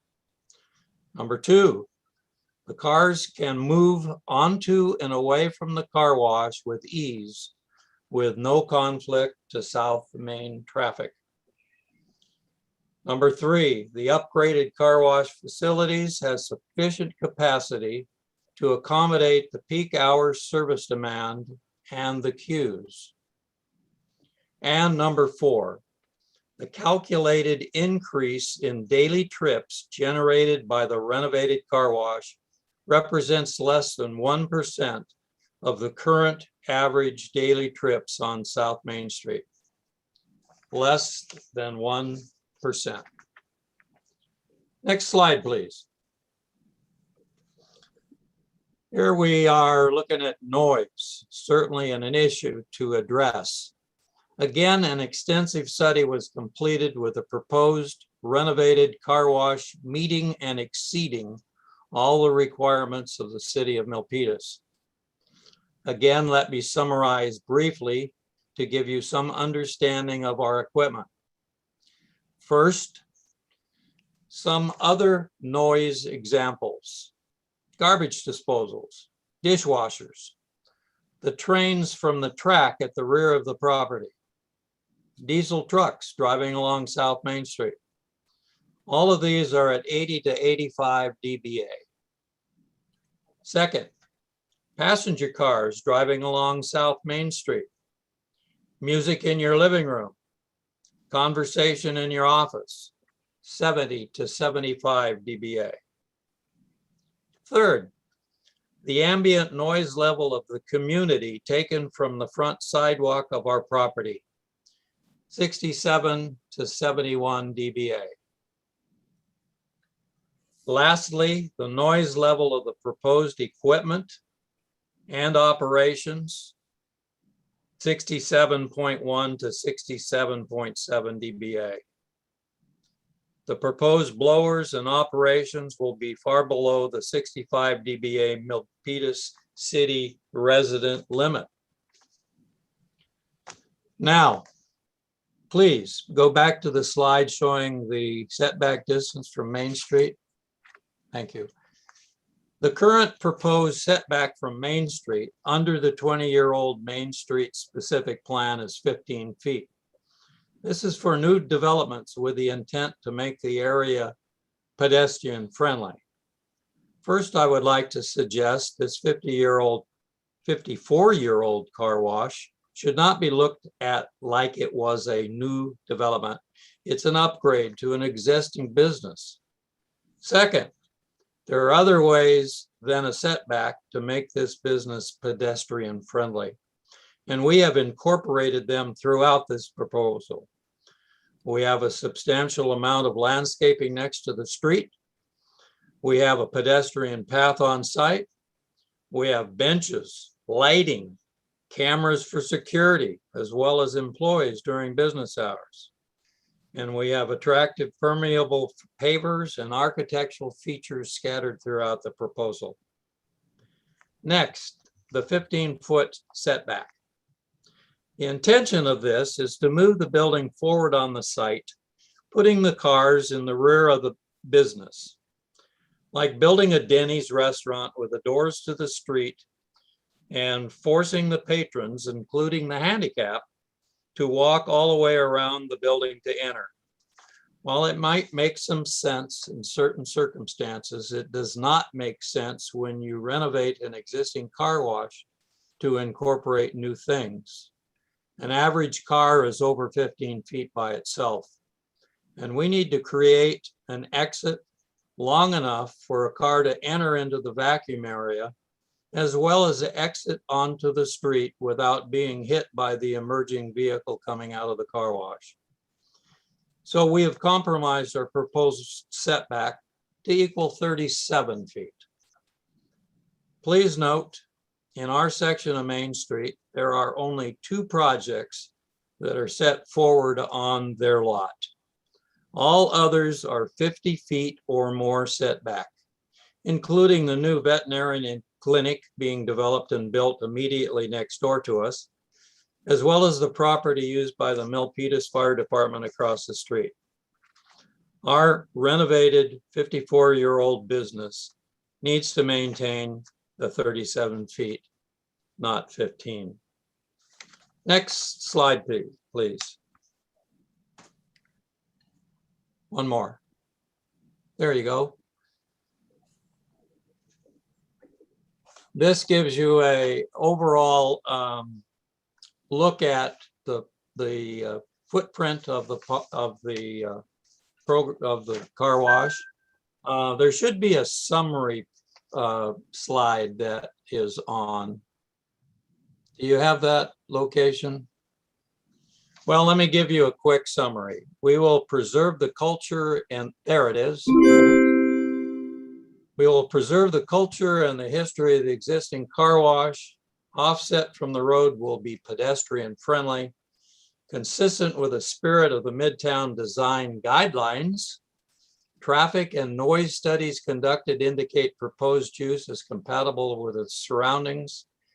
The neighboring businesses and residents are supporting this initiative. The testimonies are sent to you. Every business on our street supports the car wash proposal. If I could just get quickly you to take a look at the renderings, the next couple of slides. What a great upgrade to the existing facilities, an economic benefit to Milpitas, and carrying on the heritage of that car wash in business for the last 54 years. Thank you for your consideration. I'd like to humbly request you reconsider our proposal to renovate the Milpitas car wash and approve our appeal. We believe our clarifications of important points gives you sufficient information to overturn the decision of the Planning Commission. Thank you for your attention and be happy to answer any questions you might have. Thank you very much, Mr. Hanson. Looks like the appellant has brought forward tonight a sort of a revised project. I want to ask, without going back to the slides, now I'm looking at the ground, for your proposed project. When you enter it, it looks like there's more of a stone pattern there rather than cement, like a sort of a brick floor ground sort of a thing. Is that stone? Is that what it's going to be like? That's permeable pavement so that the water doesn't run off into the gutters, that the rainwater that would fall on the property. It goes back into the ground soil, and it's also decorative so that it is decorative, very attractive. Okay. And thank you so much. And then let's see what else. We're just going to get this going here. And then we'll go to my colleagues, and then we'll go to our public comment, of course. Now, as for your proposed project, as the car is pulling out of the structure, I do see a sort of a little landscaping island you have there. I just want to make sure that what you're proposing isn't going to be obstructing the view. I think safety is my main concern. And I want to ensure that sort of landscaping island you have there in the middle between the in and out, that make sure those trees or landscaping aren't obstructing the view of the driver exiting to the main street. What do you have planned there, if I may ask? It is a landscaping that leads to the pedestrian friendly nature of the front of the property and the business. It will not be obstructing the view. That's very important, of course, and would incorporate items such as benches that someone could sit on. Gives it a open feel in the front of the business. Okay, thank you. I'm just throwing out questions at this point. I have a certain way I'll make my decision tonight. I know it's an important one. And how many trees total will you be adding to the parcel? I can't answer that. Well, it's on the one of the slides, I think. Yes, it is. I think you're having some trees on. We have approximately 8 or 9 trees that we're adding to the site. There are none currently. Okay, very well. Let's see, here's another concern, or just question, I should say. I'll be basing my decision off of more, I think, priority things I have in mind. But just a question for our community's sake. The operating hours. I'm not sure where the city plays a role, but I think operating hours is important for some residents. And so I wanted to ask, do you plan on being open for 24 hours, or is the appellant here amicable to possibly limiting their hours in the night times? We are amenable to limiting the hours. Normally, the normal hours are for the car wash business running up to approximately 10 o'clock at night, where the demand goes away. And of course, we're happy to consider a restriction of hours if necessary. Okay. Thank you for sharing that. Definitely that's something to explore as we continue our discussions here tonight. I think the main thing for what's that? Yes. I would again like to go back to the noise report and the noise study. Our blowers and equipment and operations are extremely low-level noise level. Certainly a great deal less than the cars driving by the street and or the railroad track behind us. So our noise of our operations would not be disruptive to the environment. I appreciate that information, and that was kind of my next kind of talking point, which is the noise concern. Sometimes businesses' operations can affect other businesses, and I wish that I had a kind of in-person experience of what the noise could be like. One of the things I might point out related to that is that there is quite a bit of comments that we received that we have transmitted to the city clerk from the other businesses that are close to us, where they really look forward to us building this and renovating the existing so their business would improve. The economic benefits, I think, to the surrounding areas, to those within 1,000 yards, et cetera, on our stretch of Main Street. That would be highly important to generate the new revitalization to that whole area. No, I think you got a good point there. I'm the one that lives nearest to the parcel, and to see the veterinarian just kind of create something that looks very new there. And I think your parcel's right there is next to it. There's a fine restaurant across the street. And our public Tom Evat Park is right there as well, a couple parcels away, First Mayor Milpitas that parks there. And so I think we are really looking for, or I should say, I'm really looking to make decisions in this city that will really be meaningful and really changing the environment over there. So I'm here tonight deliberating myself. I'll tell you, I woke up this morning. I didn't know, I've been thinking about this project and meeting and watching videos, and even when I woke up this morning, I wasn't sure if I was going to support or oppose the item. And I'm here to listen to everybody. Let me ask from our city or from the appellant. Let's talk about sales tax. Sales tax is very important to me in Milpitas. And maybe the appellant or Mr. Hanson or somebody here can tell me how much sales tax our city is getting every month from the current operation. Who's got that? Would that be from city staff? You need that information. I know, right? Yeah. Yeah. Mayor Walter Rossman, Deputy City Manager. Under state law, we're not allowed to release sales tax information for individual businesses. Okay, thank you. All right. That says that. Unless the business owner is willing to propose it. You're right. Mr. Sood, do you know how much you paid in sales tax? I'm not putting you on the spot if it's optional. Yeah, we are not paying nothing, but when we renovate it, we're going to have this vending machine. That's going to generate some sales tax on that one. But right now, there's Inside, no. I noticed there is an entrance. Are you selling like sort of a convenience store type of chips or drinks or car? No, we don't have that. Oh, it's not in there? Okay, I seen a door. Yeah. No. Are there okay, let me move on here. Are there restrooms on site? Yes, Yes. there are. Yes, there is. Okay. Can you show me? If you go back to the office or to the rear, that correct.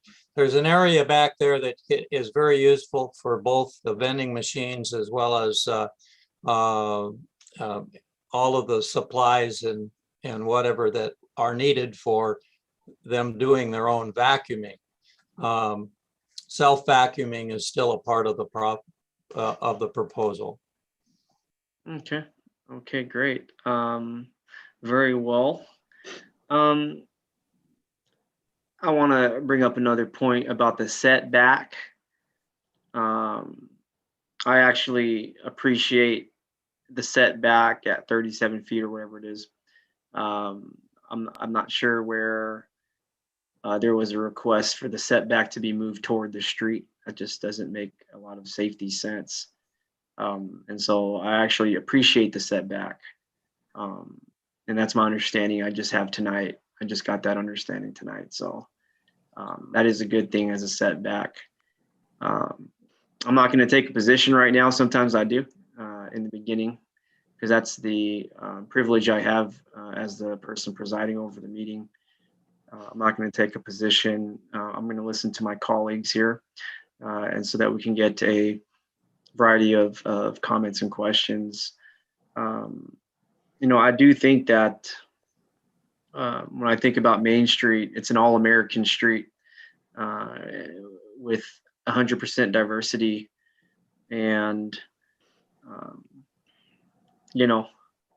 I don't think it gets more American than a car wash. So we'll see what my colleagues say, and I'll continue to think about my decision tonight.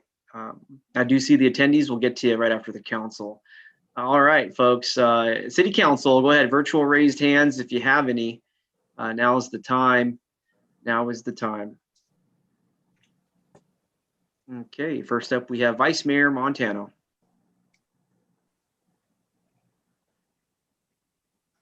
And you want to unmute your microphone, yes. Thank you, Mayor. The question for the applicant, sound walls. I noticed that you have some on the right-hand side. Are there sound walls on all sides and the back? That is correct. What height are they? They are 6 feet tall, CMU. Okay, that's what I wanted to hear. I didn't want to hear a 5 foot because someone can just jump over that. So great. And I do, that's the question that I had for you. And the other one, and I do appreciate the landscaping that's going above and beyond, actually. So it's really nice that I do appreciate that.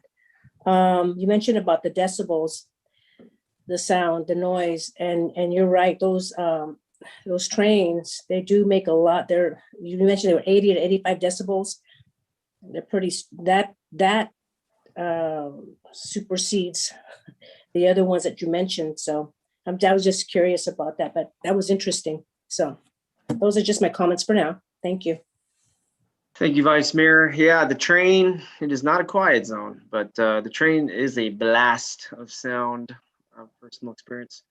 And speaking of the sound, Vice Mayor, thanks for bringing that up. Now, there's going to be sound inside the structure, the machines. How is this project soundproofing the structure walls? Is there an emphasis on walls for the structure that are going to have a greater sort of a positive impact on the sound? Right now, we're right now we are planning on the entire structure being comprised of CMU walls that'll likely be fully grouted to meet all the seismic requirements.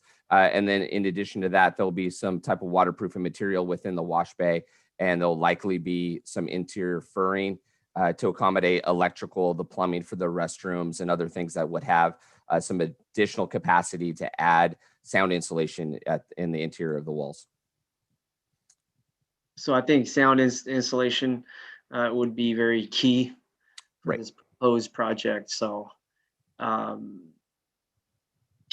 just not just, just for everything outside,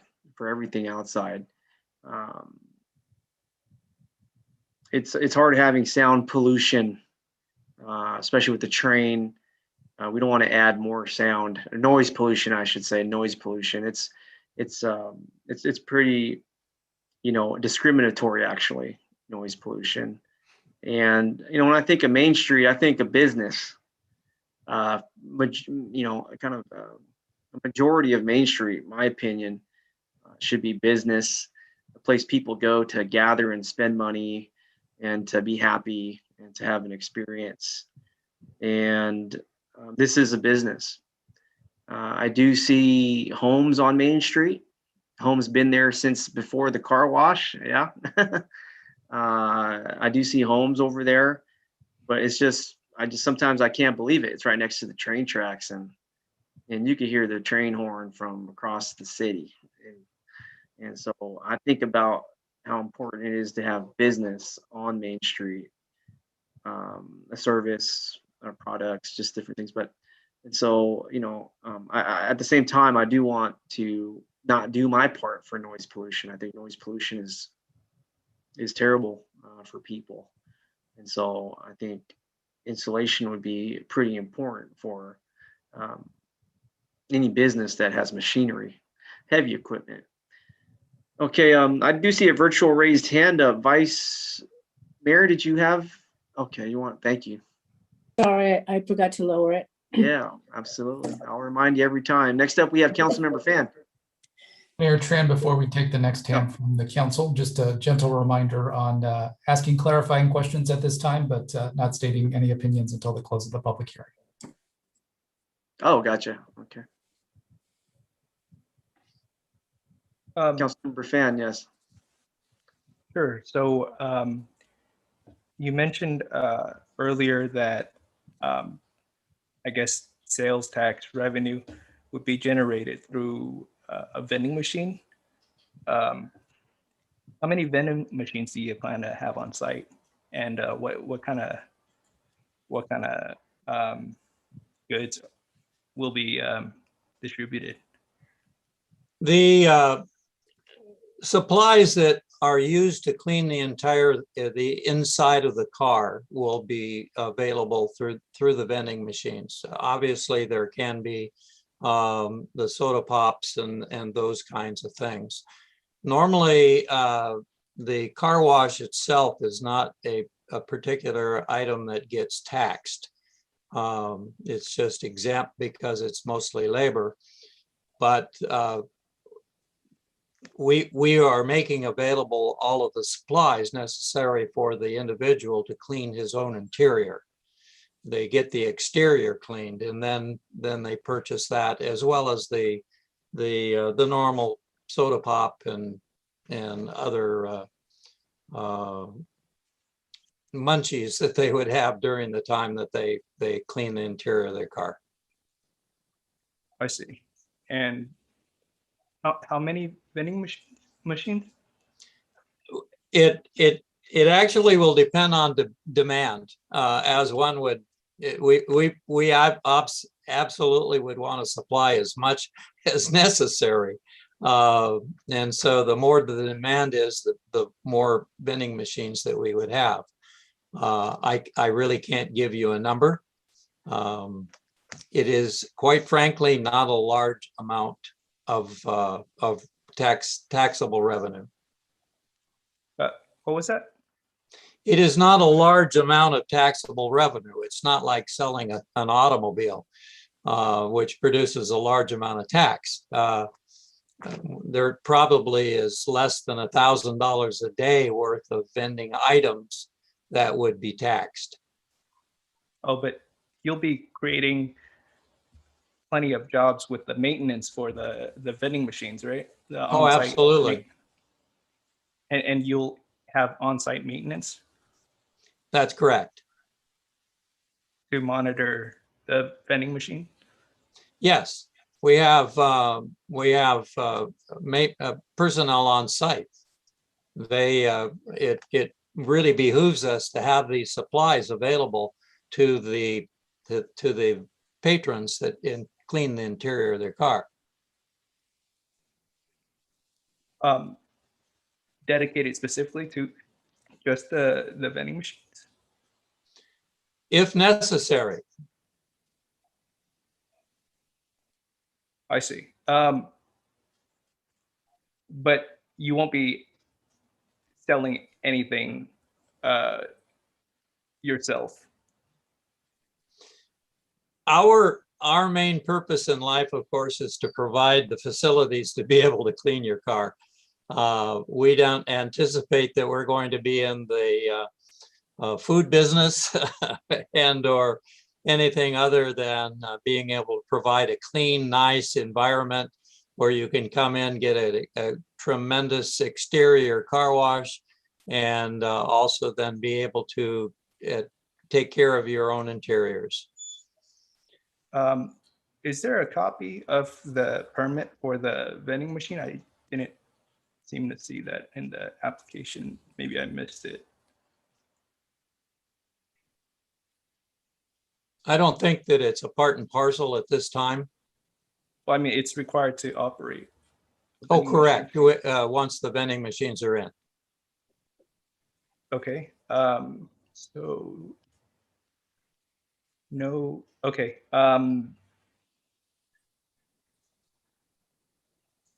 In terms of contributing to the Main Street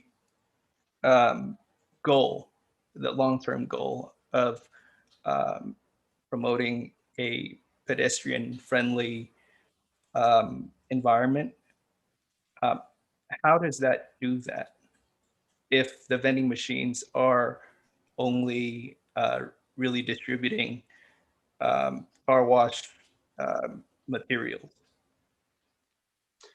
Well, I don't interpret pedestrian friendly necessarily to mean access to vending items, whether it be food or other. Our interpretation of pedestrian friendly is something that is safe, something that is attractive. One of the items that we have again is a pedestrian pathway that goes from the front to the rear of the car wash. It is landscaped. It is well lit so that and open, and the presence is there for comfort. Having benches, having the capabilities of the individuals when they're out of their cars to be able to exist in comfort and safety. We have allowed that extra landscaping in front to be to open the front end and to somewhat block and cushion the fact is that we're a car wash. Car washes wash cars. And you have to have cars on the property in order to be able to wash. So someone to come into our facilities to purchase a vending item that was not car wash related probably wouldn't and shouldn't happen. But the goal of that area is literally to support, pedestrians and to discourage the use of cars. Like, how do you justify? How do you do that next door in the veterinarian clinic? How do you do that across the street? Next door at the veterinarian clinic, people walk their dogs. Correct. That's why we have that little lawn area and things. We want them to come over and be part of our family. But they can do that, like at the park. They can do that literally anywhere. Like, how are you? Point of order. Point of order. If you're gonna ask about the project, ask about it, okay? I am. There, you don't have to speculate. You don't have to speculate on vending machines and the purpose of it's a car wash. Well, okay. the So gentleman I need you to mentioned- focus. You need to focus. Sir. Okay. Everybody's watching right now. Yeah, I understand, and you So are ask some yelling. real questions. Could we have a break? This is a lot. I just came back from a restroom break. I Have think some respect. Have some respect, Councilmember Fan. I'm literally just asking questions. Chris, could we please call a break? I want to call a break. We need a break. Just 2 minutes. There's no motion to call a recess. Carry Well, on, I think there Councilmember needs Fan. to be a recess because Point of order. Point of order. Councilmember Fan, unacceptable. carry on. This is Councilmember Fan, carry unacceptable. on. This is not okay. There is no It's making motion me for a feel recess. uncomfortable. This is making me feel uncomfortable. This is unacceptable. It's not okay. Point of order, Councilmember Fan, carry on. Sure. Let me just clarify the reason why I bring up the topic of a vending machine and the relevance in all of this. And that is because when you take a look at projects coming in, especially for something that is within the confines of a specific plan, you want to make sure that it contributes to those goals. And part of the goals is to, as you mentioned, bring businesses, bring revenue. And if the only revenue that is being generated by a vending machine, then I would like to inquire more about that. Essentially, it almost feels like, for me at least, I'm approving an application for a vending machine. Actually, car washes pay, the service pays a sales tax. Well, I have yet to see the numbers that reflect such such data, but that's all right. I think, well, Mr. Hanson, do you have anything further to add as it relates to my question as to how this supports a pedestrian friendly environment other than it having a lawn and a vending machine? Well, let me say this. It's a 54-year-old business, obviously, that we're trying to renovate and make look and operate a great deal better using modern facilities and equipment and machinery. It's a car wash. It washes cars. Can I say that, in fact, that it takes cars away? Of course not. Can I say that we have incorporated as many pedestrian friendly features that we possibly could to work in the renovation of this car wash? Absolutely. Can I look at the other surrounding uses on our section of Main Street and look at the facilities that are there and that are permanent? There are only 3 other open spaces to be developed. All of the other ones have been developed. Are they pedestrian friendly? No, they're not. Let's face it. The fire equipment parked across the street, that's not pedestrian friendly.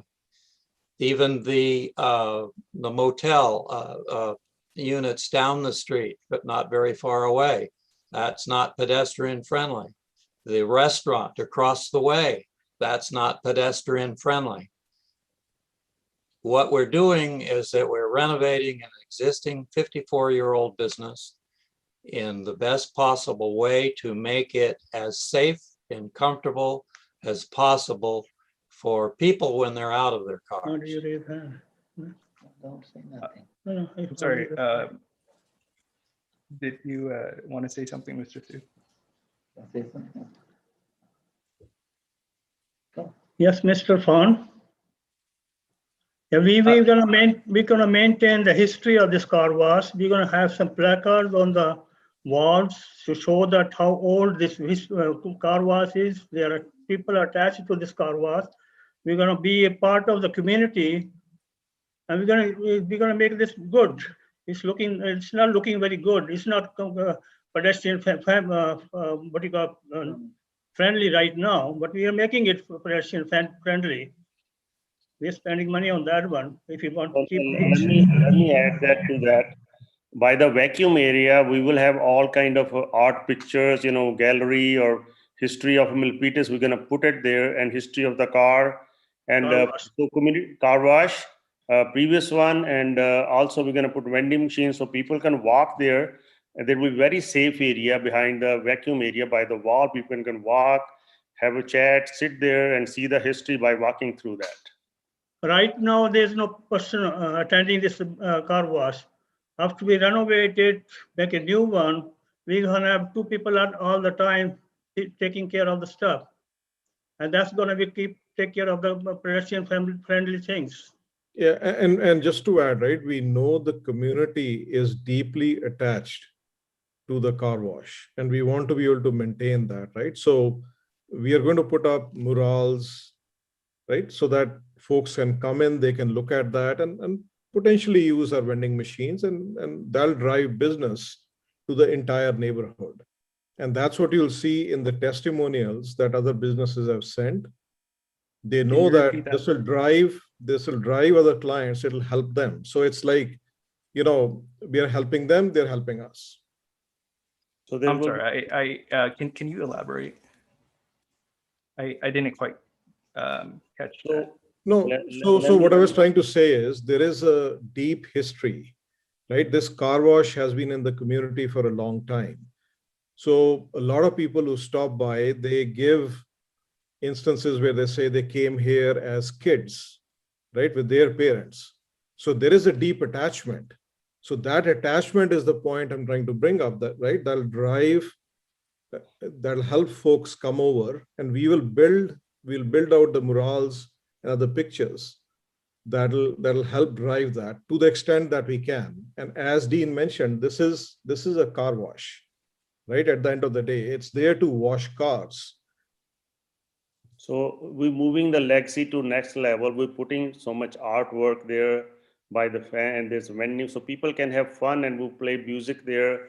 When the people cleaning, there's light music so they can hear. It's gonna be interesting. It's very light music, and people can sit on the table, walk by and have their kids walk through it and watch those historical things and history of Milpitas. So we want to be part of the community. We are there forever because we are part of Milpitas. We have the business, and we're gonna be there forever, and we're gonna support the community. We want to grow together with the city, and we want to have that community thing with all of you guys and enjoy together.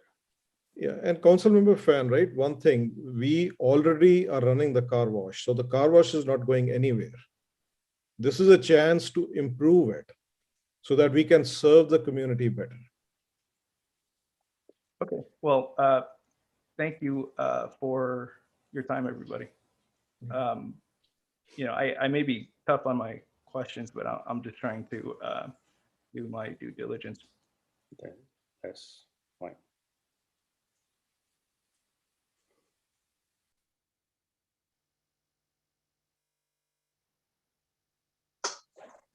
Are there any further questions? Yes, we do have some, Mr. Hanson. I want to look at this objectively. Okay. And when I think about the city of Milpitas for the next decades to come, we need business. We need services for our residents. I know the historic part is important to many generations here in town, and I saw that you added something to the structure to recognize that. I can't tell you how many days I've had doing this job where Main Street has been really a dead end for me. And I walk my dog there as much as I can in my own neighborhood to see what's happening. And it's sad.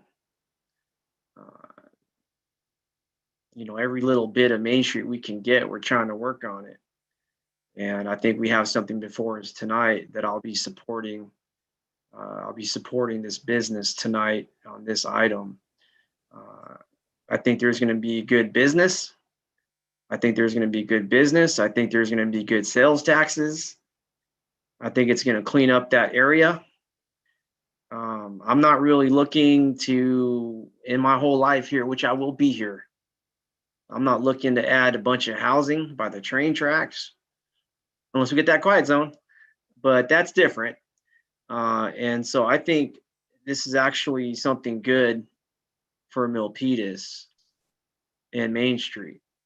And it's really, for me, important to have that setback 37 feet.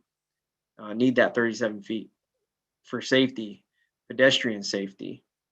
I know that one day, if this car wash is there, folks are going to drop off their car and they'll be able to walk over to Zahir's restaurant. I think he wrote a letter in support of the project, Zahir. And so I think I saw that in my attachments. The Zahir supported it. So they could walk over to Zahir's. In my opinion, we need to make the whole street friendly and more walkable. They may go over to the vet, leave their car at the car wash, walk over to the vet, get some medicine for their dog. Dr. Tom is very popular. And if they want to wait, there's a park right there. It's a pretty nice park. There's actually two parks. Two parks adjacent to the property where folks can sit down under a tree and on a bench in a city park and enjoy the shade or the fresh air. And so I'm looking at it from a business standpoint and bringing revenue in and adding to the business footprint here in town. I just really don't see anything else there for the next foreseeable future. Haven't seen it my whole life. Haven't seen it in the past 5 years. I've had a bad experience trying to push the Midtown area forward. Just the one of the terrible experiences I've had in City Hall before anybody else was here. I could probably see a couple people on my level. And so I actually really like the business. And so I'll be supporting it tonight. Next up, we have the Vice Mayor. Mayor Tran and Vice Mayor Montano, could I make a suggestion, which it sounds like the council's getting to a point where there may be some consensus forming, and rather than miss the general public comment, what I'd recommend is maybe taking that general public comment and then bringing it back to the council. You can definitely ask questions of the appellant even after we take public comment. Thank you very much, Chris. You're right. Let's go to public comment here. Next up, we have Walter Montemayor.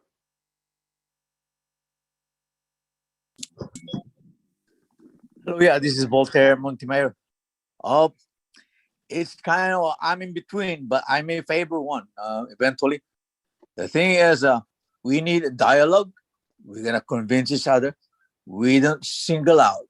We want that street, Main Street, very lively all the time. I was here since 1980, but I know I walk, I pass, I traverse every day since 1981. So it's kind of my dwelling place. So I know Main Street very well. In other words, if we aim for a good street, then and the applicants are very determined, and there's also a role of the planning commission, then we'll see. I cannot be in one side for now. It's for all the Milpitas people and for everybody. Thank you. Loud and clear. Thank you. Next up, we have Rajan Patel.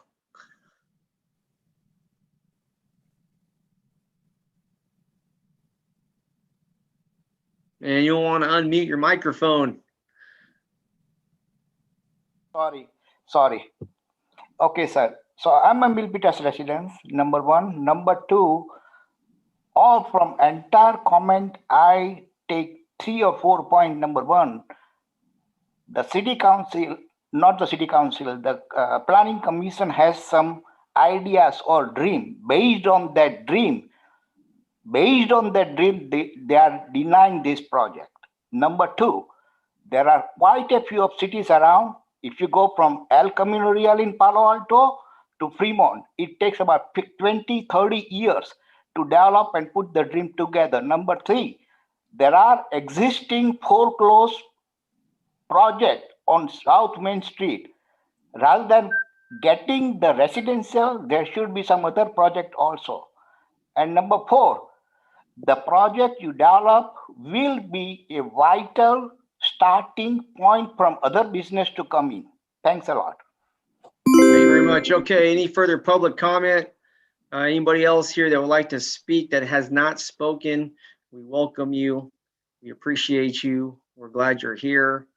Very good item we're discussing. I don't see anybody else. For the public comment, I'll make a motion to close the public hearing. Looking for a second.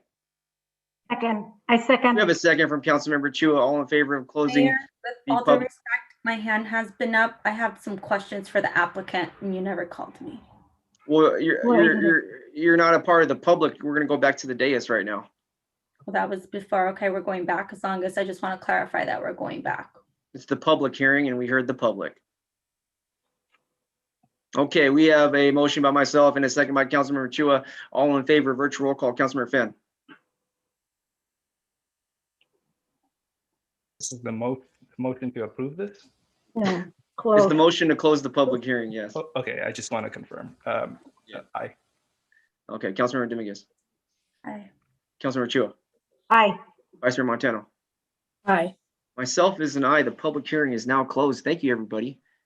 Great opportunities. I'm back to the dais here. Next up with the virtual raised hand, we have Councilmember Dominguez.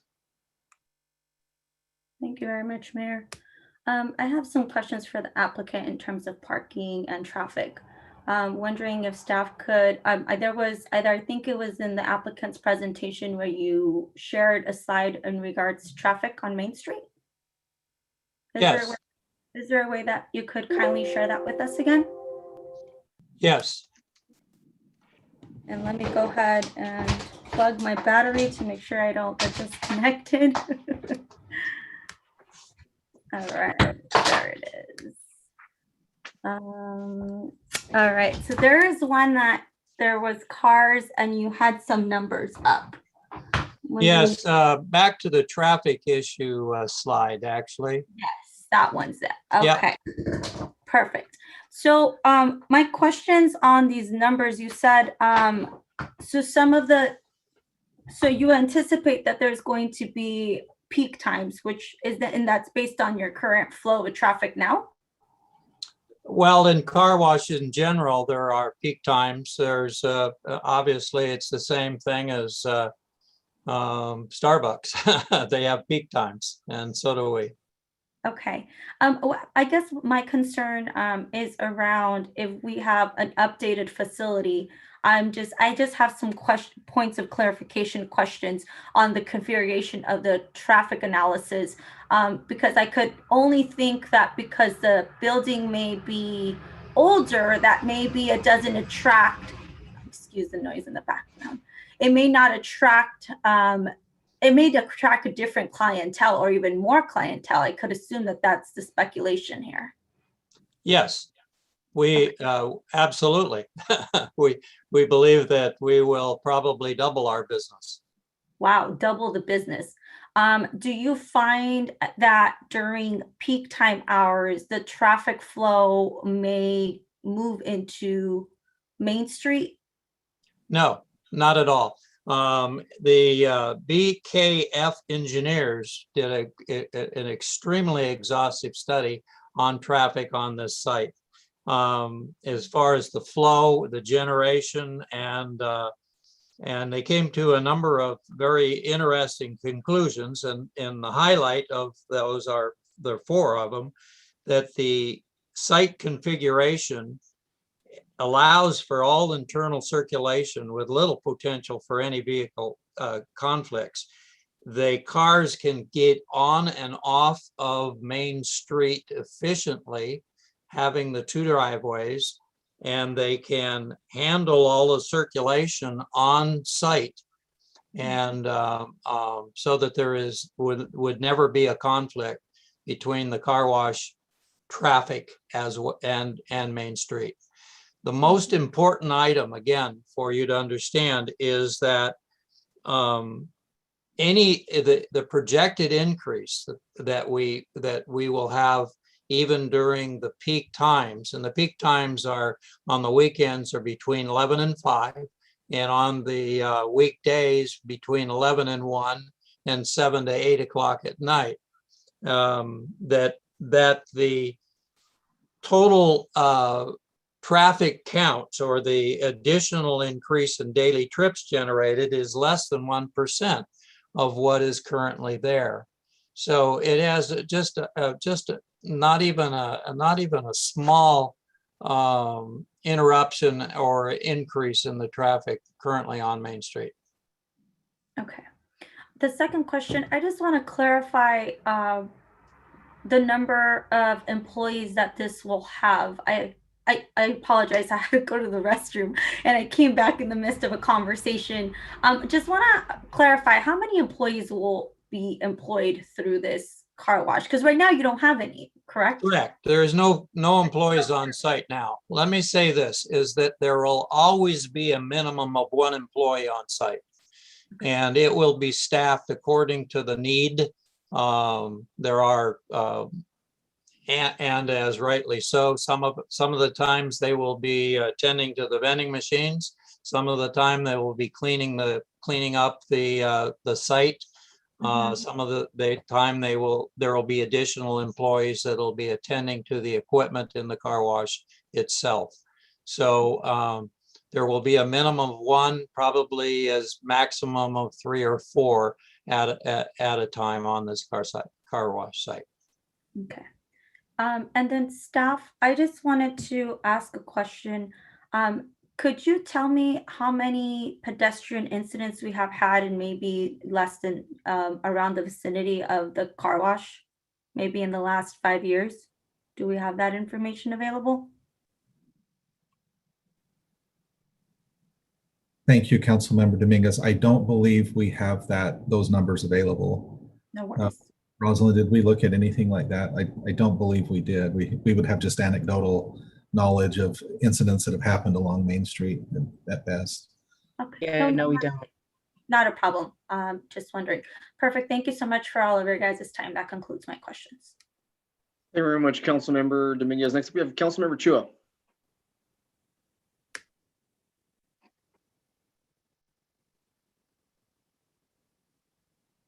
And we'll need you to unmute your microphone, please. Right. I thought I did. I just have a couple of questions to our applicant.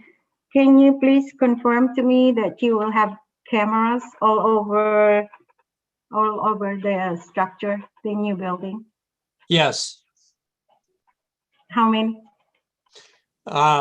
Actually, the specific number has not been decided yet. There's several different reasons for cameras. One is to evaluate the overall safety of the property, and therefore we have to be in different locations around the property. And the other is to evaluate the car going into the car wash itself.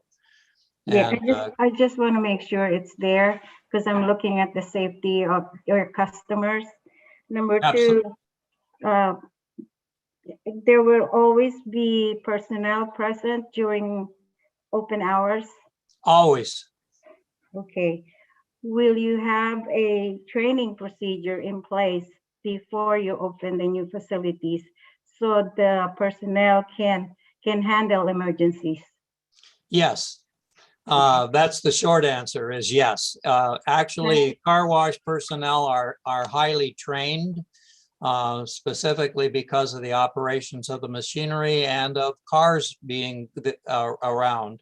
The Cal OSHA is very careful and is very involved in the training of our staff and personnel in safety.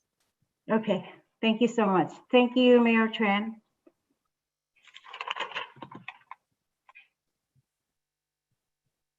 Thank you very much, Councilmember Chua. My apologies, my microphone was muted momentarily. Okay, great. I appreciate all the questions and comments. We want to always make sure when our guests come to Milpitas, applicants, appellants, anybody that visits our town, We treat them with courtesy and respect as they deserve.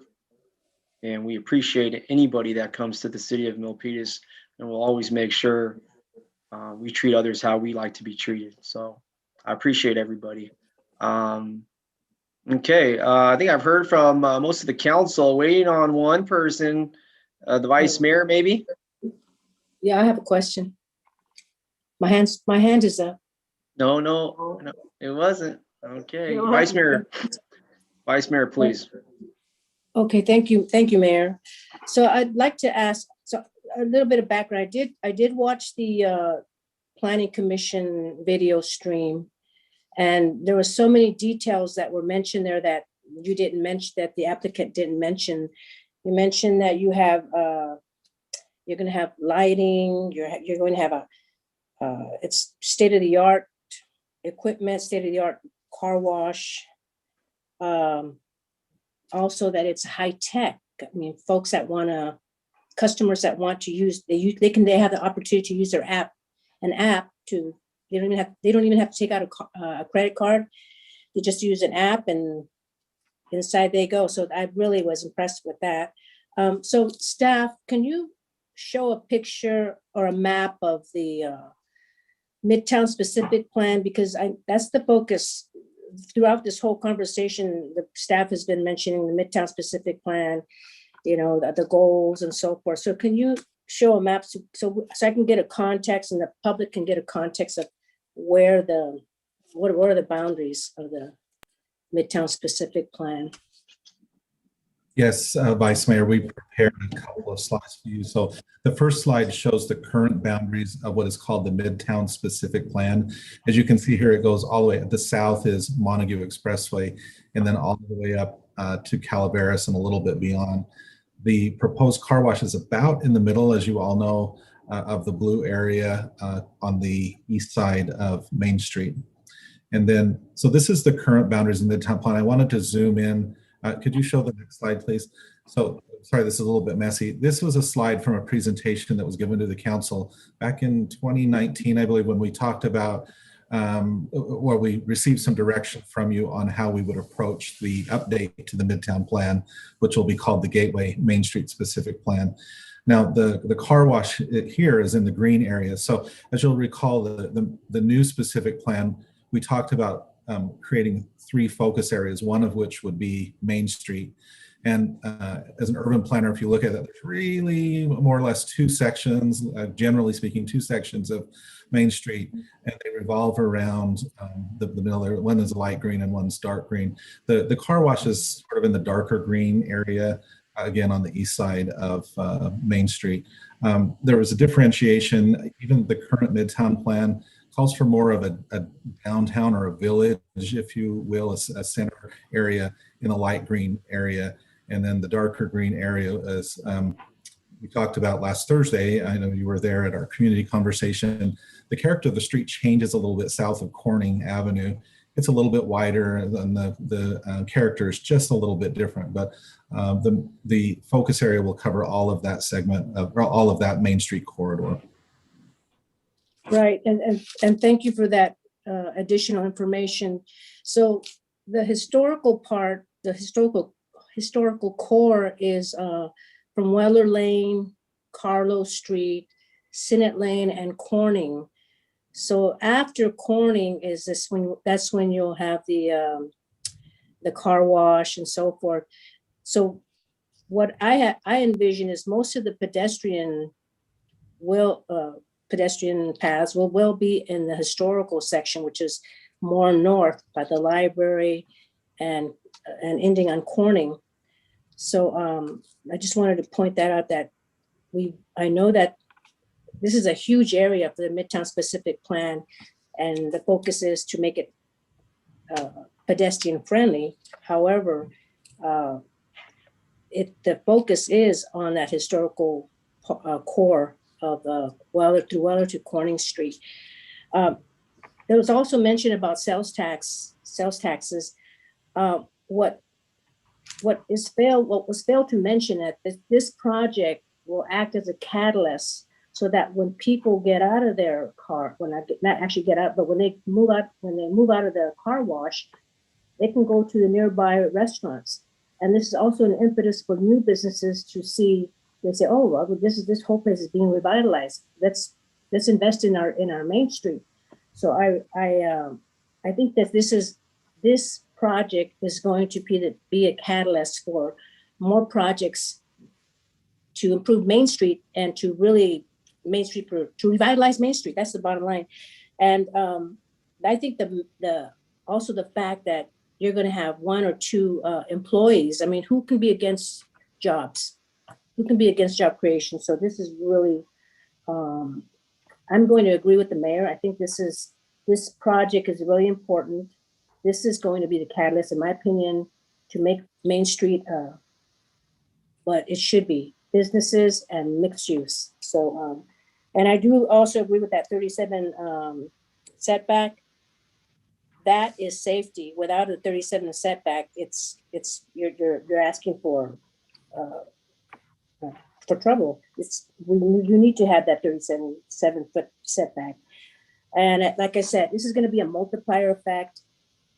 You'll start receiving more revenues because businesses will be improving in that area. And I also like the fact that many businesses are for this project. And that's really important to me because that's the whole community right there. And also another thing I like is that you're using recycled water. This is so important with our the ecology. The chemicals will not be harsh chemicals, and the fact that the water will not be going to the sewer. It'll be in some type of a drainage. I'm not too sure how you explained it in the first meeting at the Planning Commission, but the fact that you're going to be using recycled water is really important, especially because we're at water shortages, droughts. So I too am going to be supporting this project. It's important. I think this is the catalyst to really improve Main Street. Thank you. Thank you very much, Vice Mayor. Thank you for the input. Let's see. I know this business is good enough for the neighborhood I live in. And so I don't even need to say much more. I've been following the Project Planning Commission. And it's an interesting one. I don't think I've ever voted on an item like I will tonight that went through the process that it did. But this is sometimes how it ends up. That's for any of us. Sometimes it ends up like this. And the council's decision tonight will be the direction of the council. And that's just how the cookie crumbles sometimes. So I'll look for any further. Can I mention one more thing, Mayor? I failed to mention the fact that the applicant is going to spend $1 million to improve the site tells me a lot. And this is for the community. So I'm all for it. Thank you. I'm done. Yeah, I like the follow up next here. I really like the artwork on top of the structure, where you have kind of like the sort of the framework of the current historic structure. And I feel like sometimes here in Milpitas is like Back to the Future. I'm at the town center. It's like I feel like I'm Back to the Future over there, just completely changed. And it might be Back to the Future decades from now when people come by and they see that artwork up there. And I expect for it to carry on the history that you've presenting tonight. Certainly, however this project goes tonight, right now, we will be with you every day of the year. So, okay, great. I see a virtual raised hand with Councilmember Chua.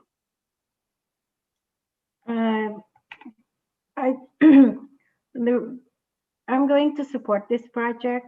The reason for that are, number one, it's modernizing a legacy structure.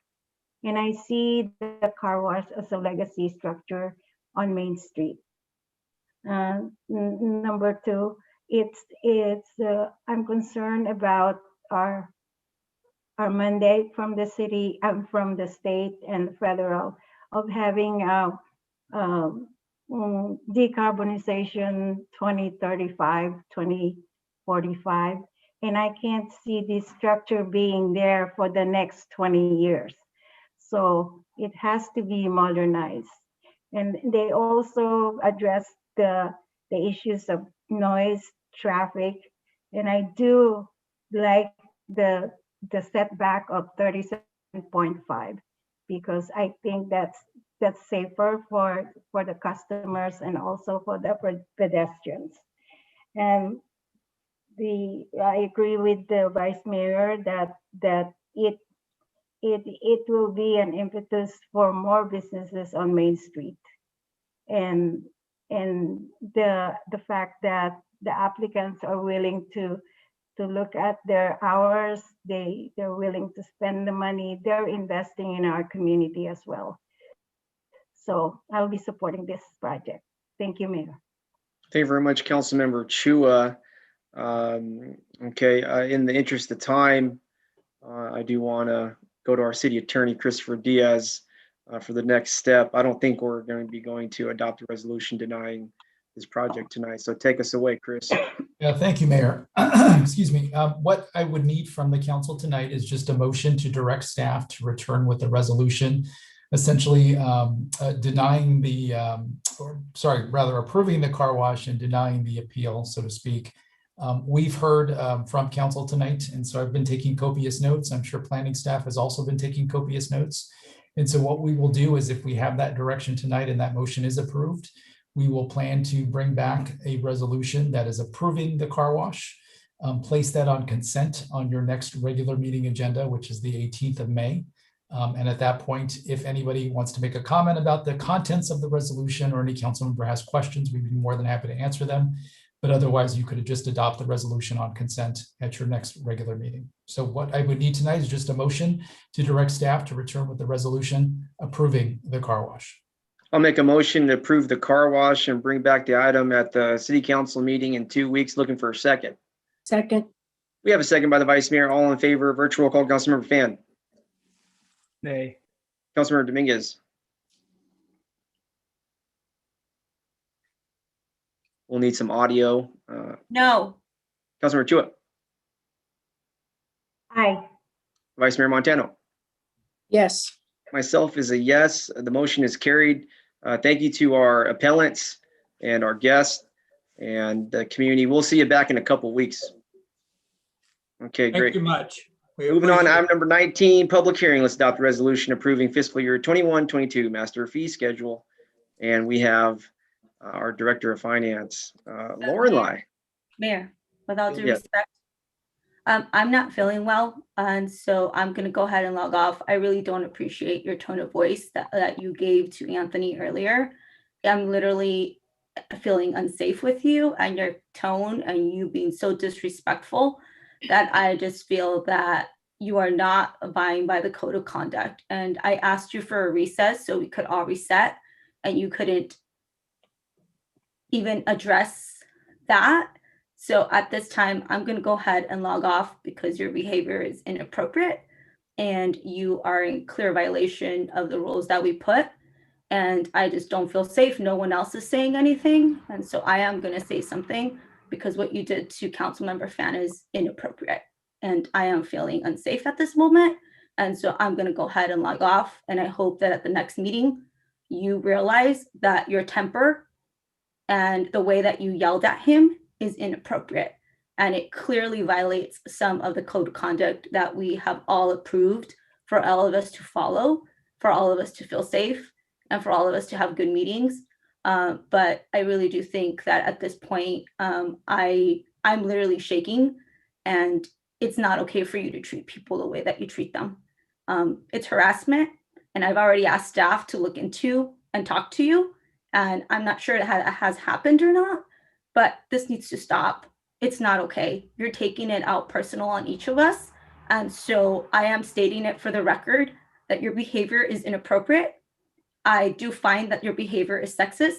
I do find that your behavior is violating the code of conduct, and you are providing a harassment environment, even through Zoom, where it makes some of us feel unsafe, and that includes me. Point of order. Point of order. I don't need a comment. Brown Act. Brown Act. Point of order. This is not agendized. Moving on here, adopt the resolution approving fiscal year 21-22 master fee schedule. We have our Director of Finance.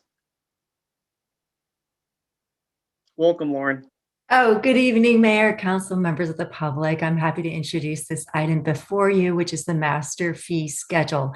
As a part of the budget fiscal policy, we bring this to the council annually for review and adoption. So these fees will be effective July 1, 2021 for this upcoming fiscal year. I'm going to briefly summarize it and then hand it over to Finny Lay, who is our budget manager, and she's done a tremendous job on this. And as noted in the staff report and also in this brief presentation, we'll keep it brief. Over 99% of these fees remain unchanged because most employees will not be receiving a scheduled salary increase for this upcoming fiscal year. So with that, I'll hand it off to Finny Lay and also Terry Madsen from ClearSource. Thanks so much. Thanks, Finny. Thank you, Lauren. Good evening, Mayor, Council, and members of the public. Tonight, I'm here to present to you the master fee schedule for fiscal year 2021-22. Next slide, please.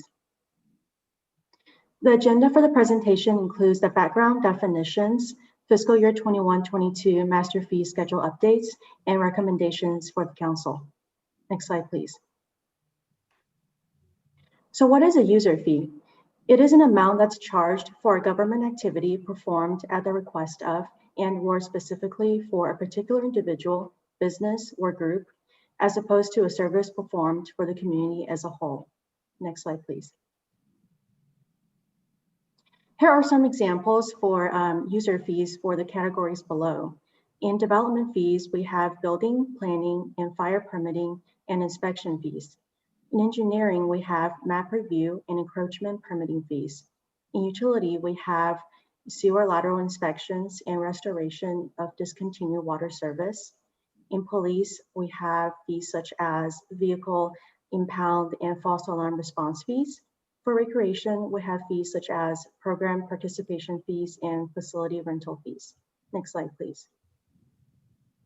The annual updates of user fees is really a part of the annual budget process, as mentioned by Lauren. The goal is to adjust the user fees consistent with personnel cost increases per council direction that was approved in May of 2019. The comprehensive update is done typically every 3 to 5 years. The last cost of service study was done in May of 2019. Next slide, please. For fiscal year 2021-22, as noted by Lauren, 99% of fees are to remain unchanged due to the majority of the employees not scheduled to receive annual salary increases for fiscal year 21-22. The table here summarizes the total fees examined. So there were, the total fees examined were 765 fees, of which 758 fees remain unchanged. 3 fees increased by more than 5%, which we will highlight in the following slides. 4 fees that were new and proposed. We'll talk about also in the future slides. Both of these categories make up less than 1% of the total fee count. For recreation and community services and special events permit fees, the evaluation is currently underway for the fee updates per council approved fee framework.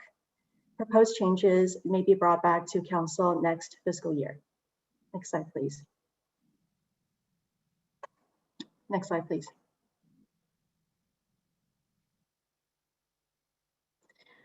This is the summary of minor updates. These updates are proposed in the master fee schedule that are unrelated to fee changes or increases. These minor updates in the master fee schedule are recommended to improve the fee schedule clarity, to eliminate antiquated items, to reflect rounding adjustments, and to improve refinement. Below is the list of changes for each focus area.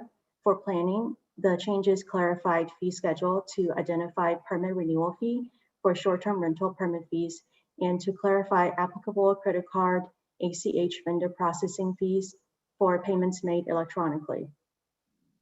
For building, the changes clarified certificate of occupancy review fee when planning division review is required. For fire, the minor changes modified Title 19 fire sprinkler 5-year automatic fire sprinkler certification to reflect the varying levels of review by project type and scale. The city's current fee is a fixed amount regardless of building type or size. This modified fee structure allows for the scaling of fees based on building type and size to make it a bit more flexible. Next slide, please.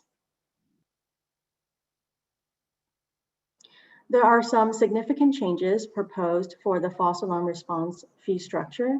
The goal is to recalibrate the city's existing false alarm response fees to encourage more effective deployment of city resources. In the table below, it summarizes and compares the current fee structure versus the proposed fee structure. As you can see, for the first and second false alarm in the proposed fee structure, there are no charges compared to the current one where there is a $500 charge for the first occurrence of the false alarm. And then from the third false alarm in the proposed fee structure, which starts at $75, goes all the way up to 6 or more, and it caps at $250. Next slide, please. This table here compares our city's proposed false alarm fee structure with other cities and agencies in the region. Our fee starts at the lower end of the range and caps at $250. As you can see, compared to other agencies and cities in the region, we're pretty much in line with the fees that they charge. Next slide, please. There are 4 new fees proposed in the 21-22 master fee schedule, 3 related to the alarm permit and 1 related to the false alarm response for unregistered alarms. And the goal for these fees is really to recover a portion of the police department costs related to permitting of residential and commercial alarm systems. In the alarm permit fees, 3 new fees, we have initial fee for the alarm permit, which is proposed at $40. The renewal fee, which is done annually, proposed at $20. And the late filing fee is proposed at 50% of the permit fee. So as an example, if you are late for your renewal application or filing, you will pay a $10 late filing fee for that.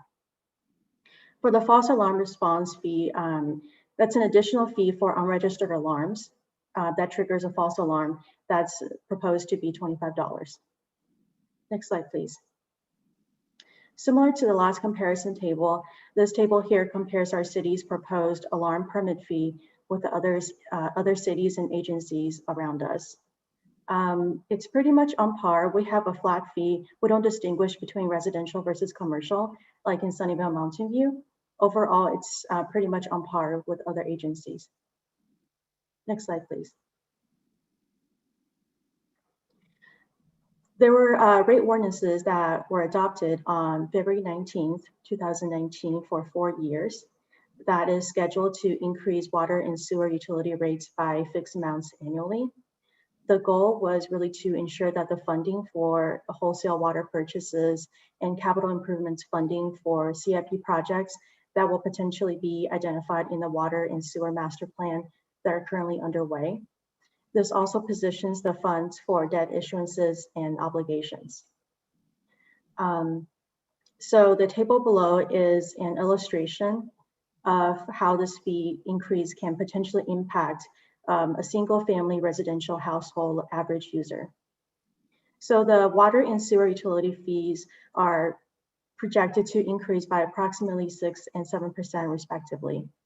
And that would translate to a 14% or $14 bi-monthly increase for that bill for an average user. So if you were to pay right now $240.11 for both together, you would pay $254 projected for 21-22. Next slide, please.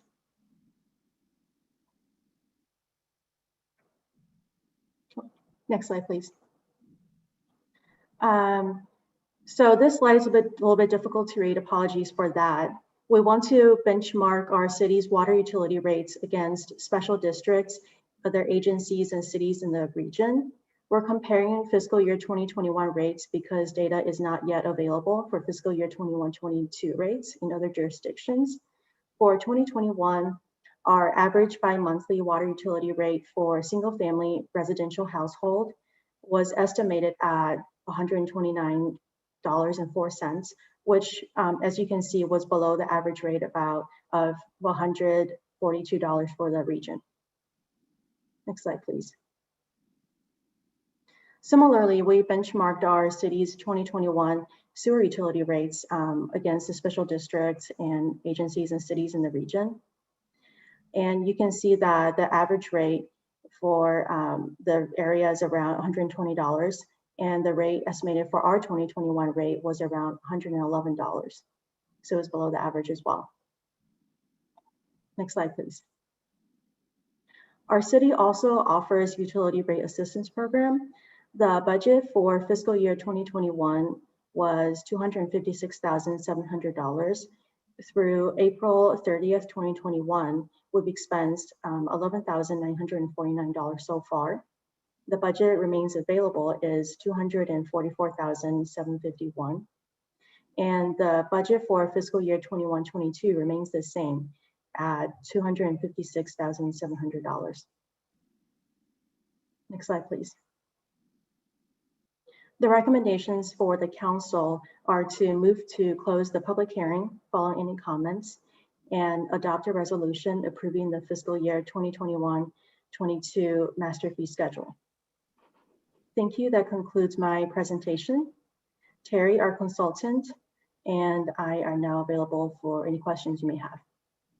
Thank you, Fanny, very much for the presentation. I will go ahead and make a motion to open up the public hearing. Need a second. Second. We have a second from the Vice Mayor. All in favor of virtual call, Councilmember Fan.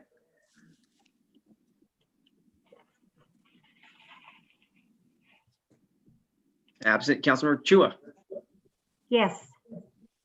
Vice Mayor Montano. Yes.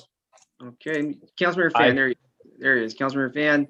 I gotta go with Councilmember Dominguez, absent. The motion is approved. The public hearing is now open, and we'll go to public comment. And first up, we have Mr. Montemayor. Welcome.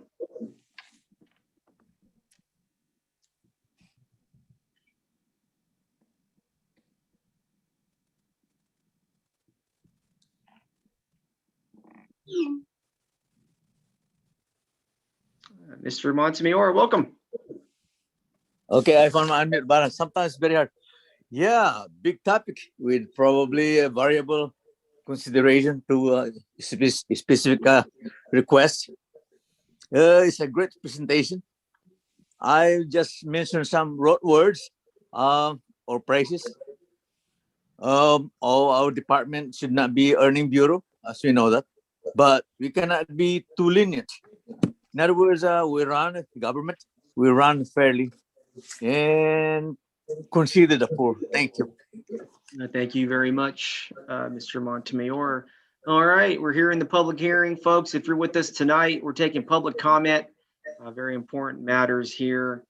Okay, looking for any virtual raised hands from our attendees. Going once, going twice. I'm looking for a third time. I don't see any further virtual raised hands, and I'll make a motion to close the public hearing. Looking for a second.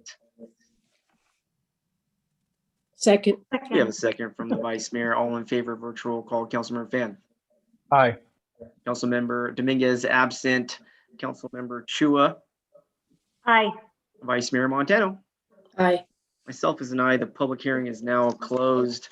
I just want to make a few comments about the false alarm or the fire alarms and the responses that our public safety departments do really tend to, as we do. And so I'm really in favor of staff's work there to see those kind of the penalty structure change a bit. I think it's really incumbent on our businesses, big or small, to ensure they have an alarm system that is operable and to standard. And so I think that's great. I see Mountain View kind of a little higher in terms of their fiscal penalty structure or what have you. And I think we'll give this a change, really a go, I think. And, we'll circle back around if needed. So I just think this is something that's been a topic in City Hall for some time. So just really great to see it tonight. I do want to, I know there's a slide on the water. Was that right, Fenny? Okay, but just for the public's knowledge, we're not we're not doing any of that water utility rate increase tonight, right? Can you go back Okay. one more slide, please? Okay. Usually we have a whole item for it. So, okay, let's take a look here. This is the heart of it. Correct. So as part of the rate ordinances that were adopted, I think in 2019, we have these fixed amount increases that will happen annually. Okay, this is a part of the item, right? Or What did you say? Okay. Let me go to a panelist here, Councilmember Fenn. Can we go back to the utility rate slide?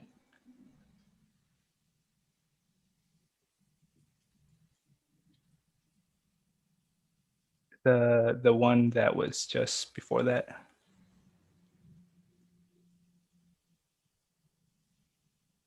Yeah, yeah. See. Oh, I thought we were the third highest utility rate. But we're doing much better. Milpitas.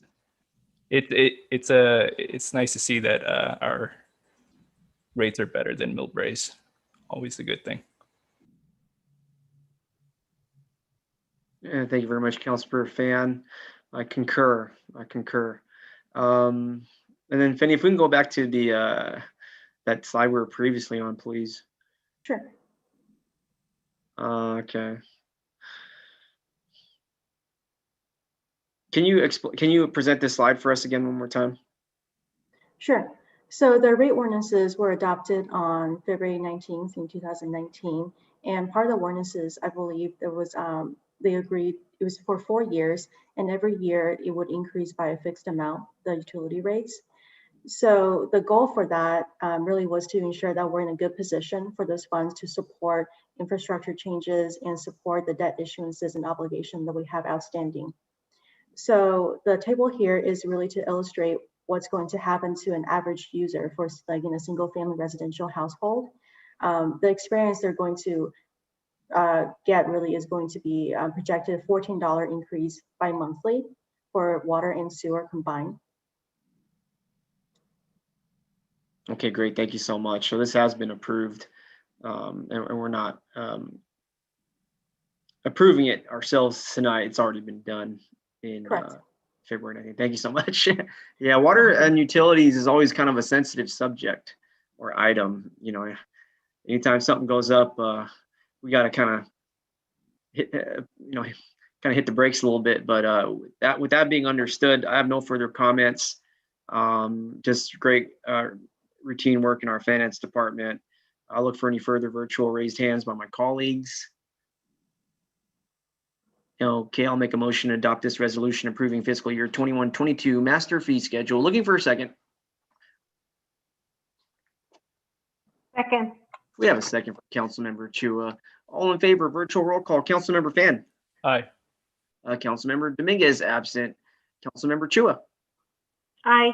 Vice Mayor Montano. Aye. Myself is an aye, and this resolution has been adopted. Thank you, Fenny and Lauren. Thank you so much. Thank you. Thank you. And thank you to our folks who provided public comment during the hearing. All right, moving on to item number 21. It's getting late in the night, folks. Let's continue to move efficiently here. Item number 21, we had moved it up earlier. Thank you, everybody. Let's receive an update and presentation from the Santa Clara Valley Water District staff on flood protection projects within our city of Milpitas.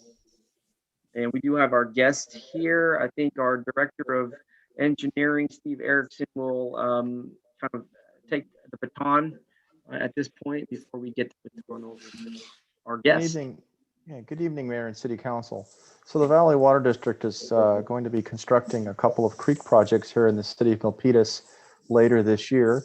And we have Director Richard Santos, Rochelle Blank, Carl Newman, and Sunshine Ventura Julian from Valley Water here to talk about their projects. Thank you, Steve Erickson, and welcome, Valley Water. How you doing? Always great to have you here. We're excited about the projects. Can you hear me? Yes, I can.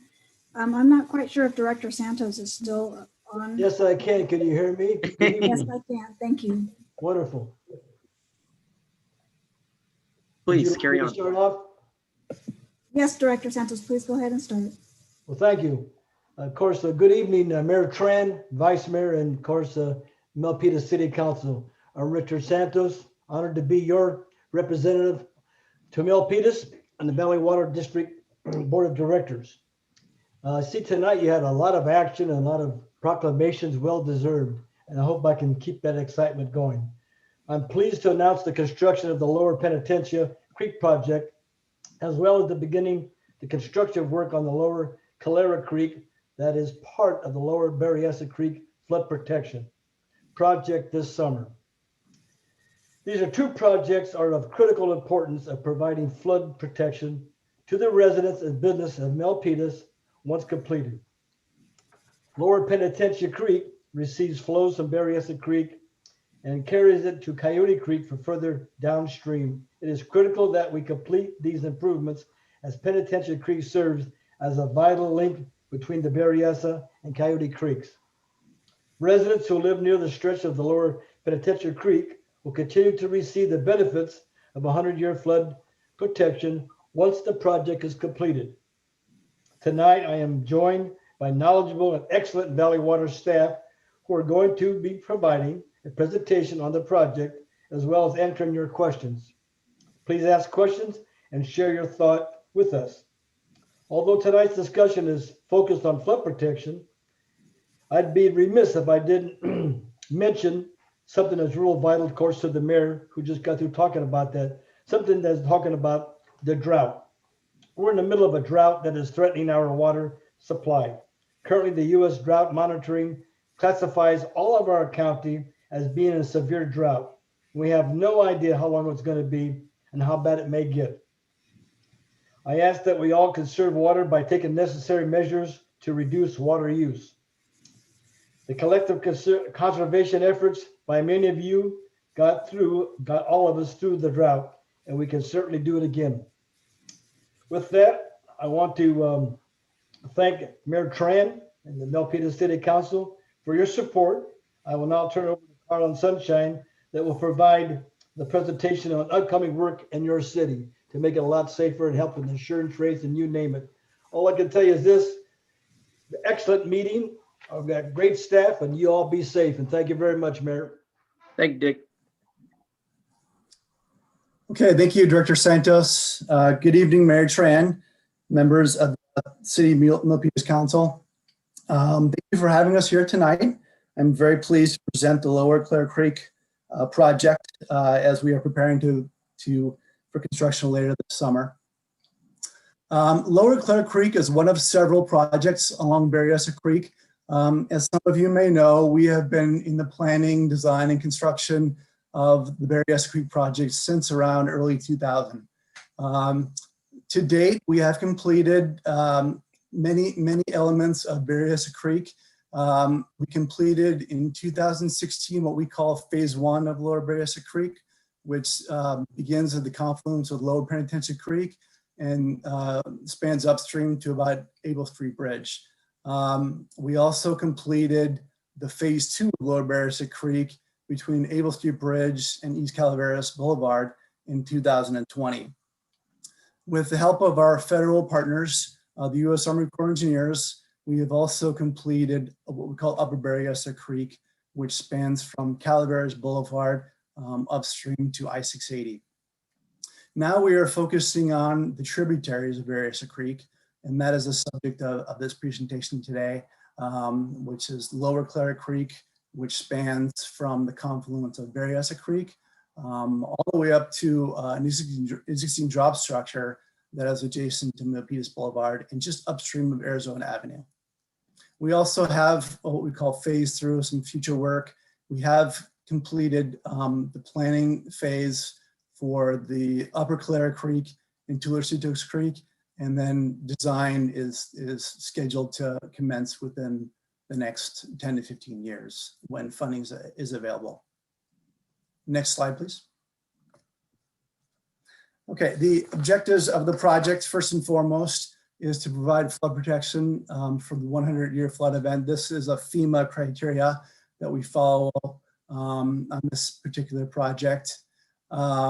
Next objective is to meet the FEMA freeboard requirement for flood protection. Freeboard is kind of a fancy word for raising the height of our flood protection elements to provide a margin of safety. Typically, we would raise the flood protection elements above the 100-year water surface level in the creek by about 3 feet. But when we get close to bridges, we raise them about 4 feet due to potential for debris to cause blocking and raise the water surface profile in these very important structures. We always do maintenance on our projects to make sure that we are operating them as they're intended and designed. And so we need to make sure that we have enough maintenance access to provide sediment removal and vegetation cleanup as needed. And so part of the project is to widen some of the maintenance roads so that our crews are able to get in there as needed. Now we have designed some features to minimize the need for seasonal removal of sediment and vegetation. We have incorporated in our modeling to reduce the amount of sediment removal. So there is some sediment that is kind of built into our modeling and some vegetation growth that we'll talk about later. There are, this section of creek is tidally influenced, so we do get a lot of sediments that do deposit in the creek section that we'll show later on. Next slide, please. Okay, currently this portion of Calera Creek is in a FEMA floodplain. The plan is to remove it after this project is completed, to submit what we call a letter of map revision with FEMA. Now, because Lower Berryessa Creek has been improved, higher flows are coming down the creek. The issue with this section of creek is that during this 100-year flood event, and you have a higher water surface profile in Lower Berryessa Creek, water cannot convey into Lower Berryessa Creek from Lower Clara Creek, and that causes what we call a backwater effect. And this backwater effect spans about 3,000 feet, which is the extent of our project here. And we also want to make sure we contain those backwater, within the channel, and we don't want it to spill over into the adjacent neighborhoods and businesses. And so we have to raise the existing improvements to be able to contain those floodwaters in a very large event. Next slide, please. Flooding has occurred at this portion of the creek as recently as March of 1998. Here you can see a picture of where Lower Clark Creek drains into Lower Berryessa Creek. We did have some flooding sort of on the north side of the creek, and there was some reports of some damage in some of the streets and neighborhoods over there. Next slide, please.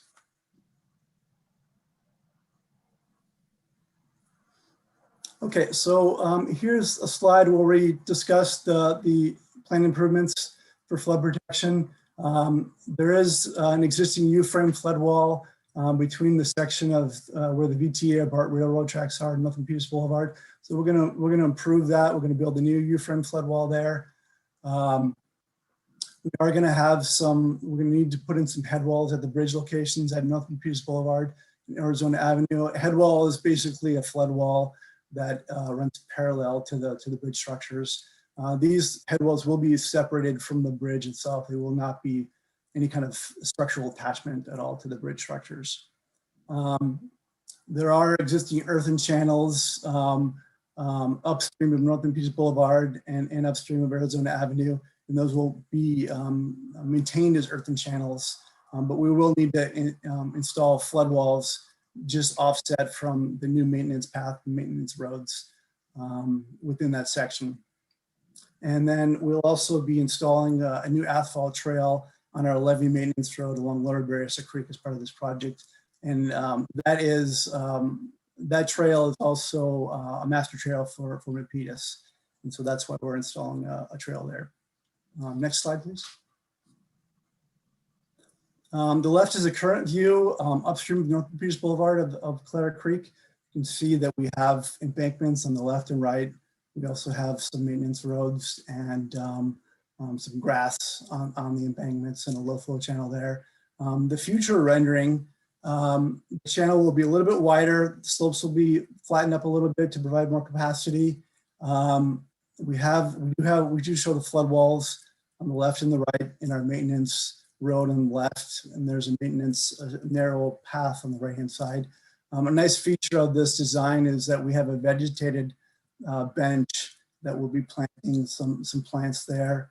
It's about a 15 to 30 foot wide bench there that will be growing and maintain that riparian bench throughout the project. Next slide, please. This is a view of the section, the current view of the section from North Milpitas Boulevard downstream to the VTA Bar Railroad tracks. You can see there's currently a U-frame wall section there. You can also see a lot of sediment that's been deposited over time from tidal influence, tidal flows basically, and then some of the vegetation that started growing there. The planned cross section will be a brand new U-frame wall section there, a little bit higher by about 6 feet high. On the left side, this is looking upstream now towards North Milpitas Boulevard, is the Milpitas Materials Company. You can see there we'll be keeping the existing wall, and that's so we don't have any impacts to their current operations. So we are keeping the wall there. The new flood wall will be offset by about 3 feet. We also have some maintenance roads there, and then on the far right is North Milpitas self-storage. And then we'll also be placing more soil as part of the project to encourage more vegetation to regrow after the project is completed. Next slide, please. This is a figure showing where we're going to be putting in new asphalt trail. We did put in some asphalt trail back in 2020. We completed the work along Lower Berryessa Creek. That's the blue section between North Milpitas Boulevard and the pedestrian bridge. And now we're going to be completing the trail as part of this project, which is the red section. And so you can see the left side, that's an actual picture of the asphalt trail that we put into place in 2020 as part of the Lower Berryessa Creek project. Next slide, please. Okay, so the schedule for the upcoming work, we plan to award the construction contract at the May 25th board meeting. Our anticipated notice to begin work to the contractor is about June 15th. We plan to hold a pre-construction public meeting on June 15th to notify the public of the potential impacts of construction in our schedule.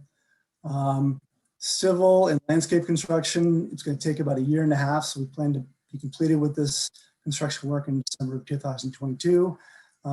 We also have agreed to a 1-year warranty period for any city improvements. And so that 1 year will expire at about December of 2023. And then the planting that I mentioned within the creek channel will have a 3-year planting establishment maintenance period. So that's planned to be completed in December of 2025. Next slide, please. That concludes my portion of the presentation. My colleague Sunshine Ventura will present now. After she's done with her presentation, I'm available for any questions. Thank you. Thanks, Carl. Good evening, Mayor, Vice Mayor, Council members. My name is Sunshine Julian, a Capital Engineering Manager in the Watersheds Design and Construction Division at Valley Water, and I'm here to present the Lower Penitencia Creek Improvements Project. If you could take to the next slide, please. And then one more.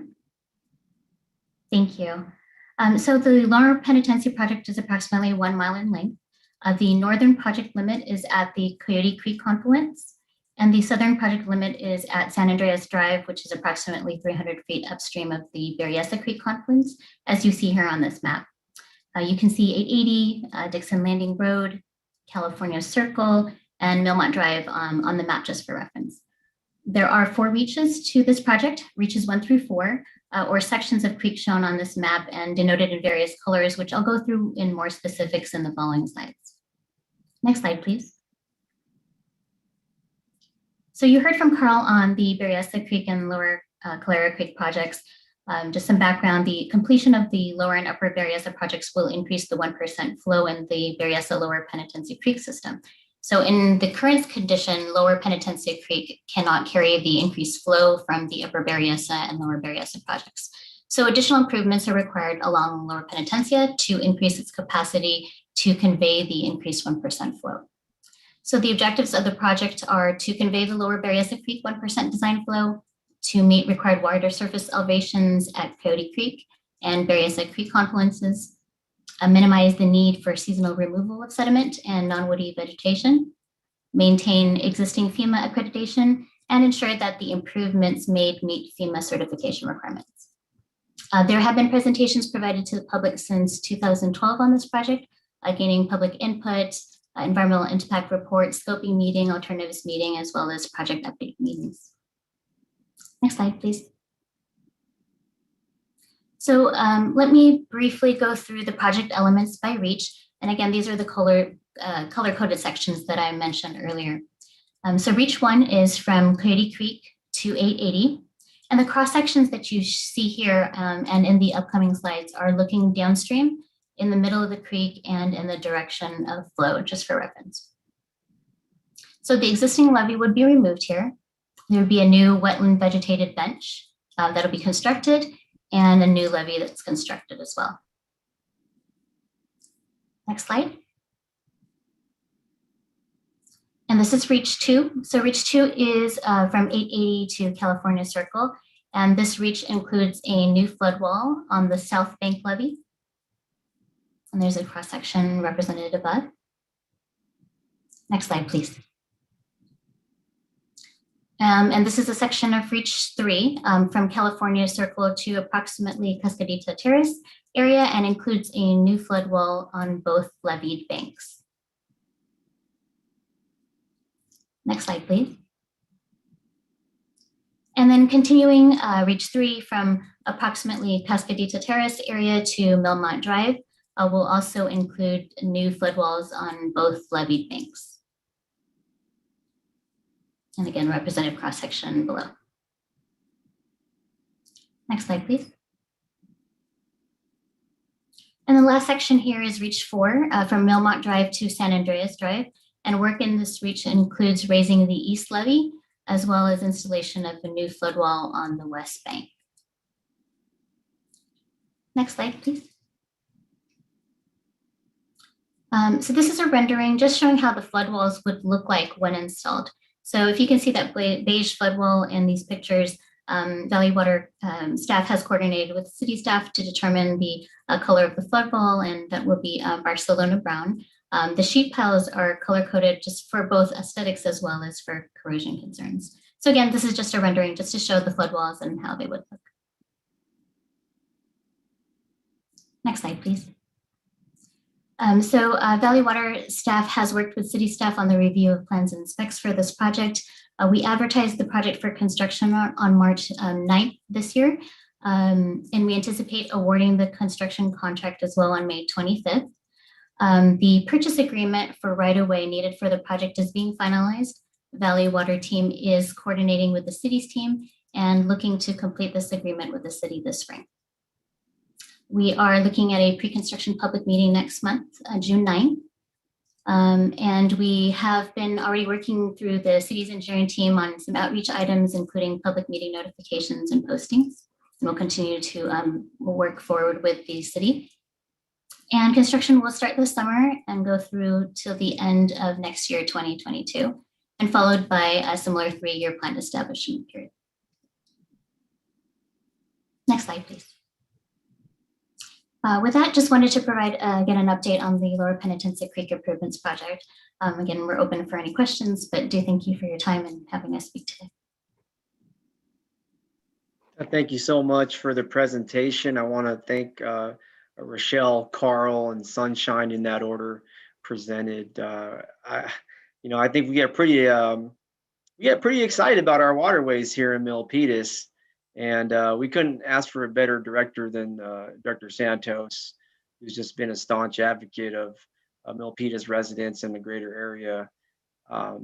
I really am looking forward to these projects. I know our city is looking to make some action happen with development around at least one of those areas. So it's fantastic. I think people all too often overlook the fact that we are the gateway to the valley, and we are the gateway for our waterways as well, as it makes its way from hillside and mountain through the Santa Clara Valley, through Milpitas to the Bay and Alviso.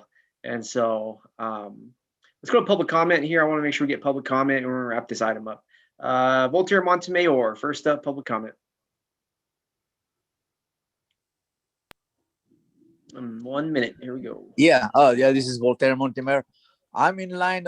I'm not bragging. Anyway, excuse me. I'm in line. I'm a geologist. In other words, I really want to master about flooding, the floodplain. Yeah. Once the Monterey mouth of the river and our bay is in high tide, then we will have problem. So we may need some pumps or siphon. We may need amphibians, but hopefully not. In other words, I have some, I scribbled some writings here. Once the Anderson Dam is releasing, let's say, a continuous pour of heavy water, then the Anderson Dam is releasing water, then I don't know. There was flooding before, almost in Milpitas though. And I have few more to say. Flood is unpredictable. And what else do I have here? Water seeks its own level, so we know that. In other words, thank you. Great presentations. I'm learning. Thank you very much. Thank you very much, Mr. Montemayor. Bring it back up here to the virtual dais. I don't see any further public comment. I'll look to my colleagues if there's any requests with the virtual raised hand. We'll go ahead and take any type of comments. Next up here, we have Vice Mayor Carmen Montano.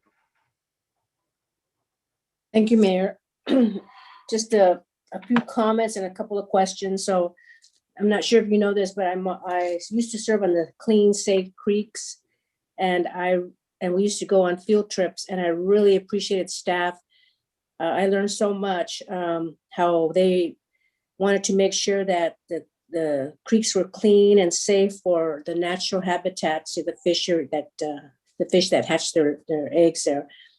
And I'm glad that they are improving this part of our side of town for flood control.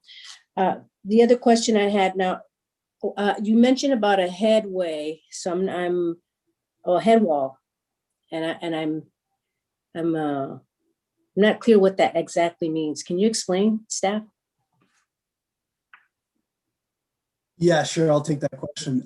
It's a concrete wall that runs parallel with the bridge structure. So it's basically a flood wall, but it runs parallel with the bridge, as opposed to our flood walls run parallel with the creek section.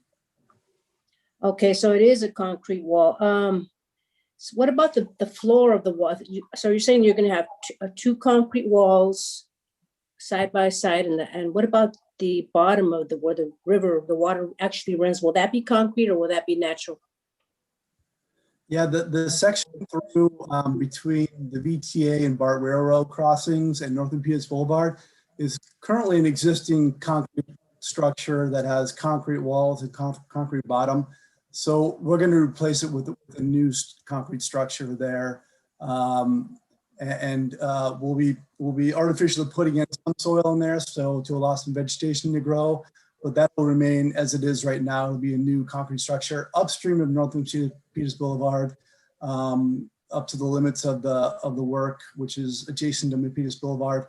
That will remain an earthen channel that will have some vegetation, some grass. There will be some flood walls, but it'll be more towards the limits of our right-of-way, outside of the maintenance paths. Okay, well, I'm glad to hear that there'll be a balance, that you will have some earthen channels there. People do appreciate that we have a natural setting, and that really helps the fish. The other question I had, you mentioned about asphalt trails. Now, I noticed that a lot of our new developments are near the creeks. However, I don't see any type of fence or some type of barrier there.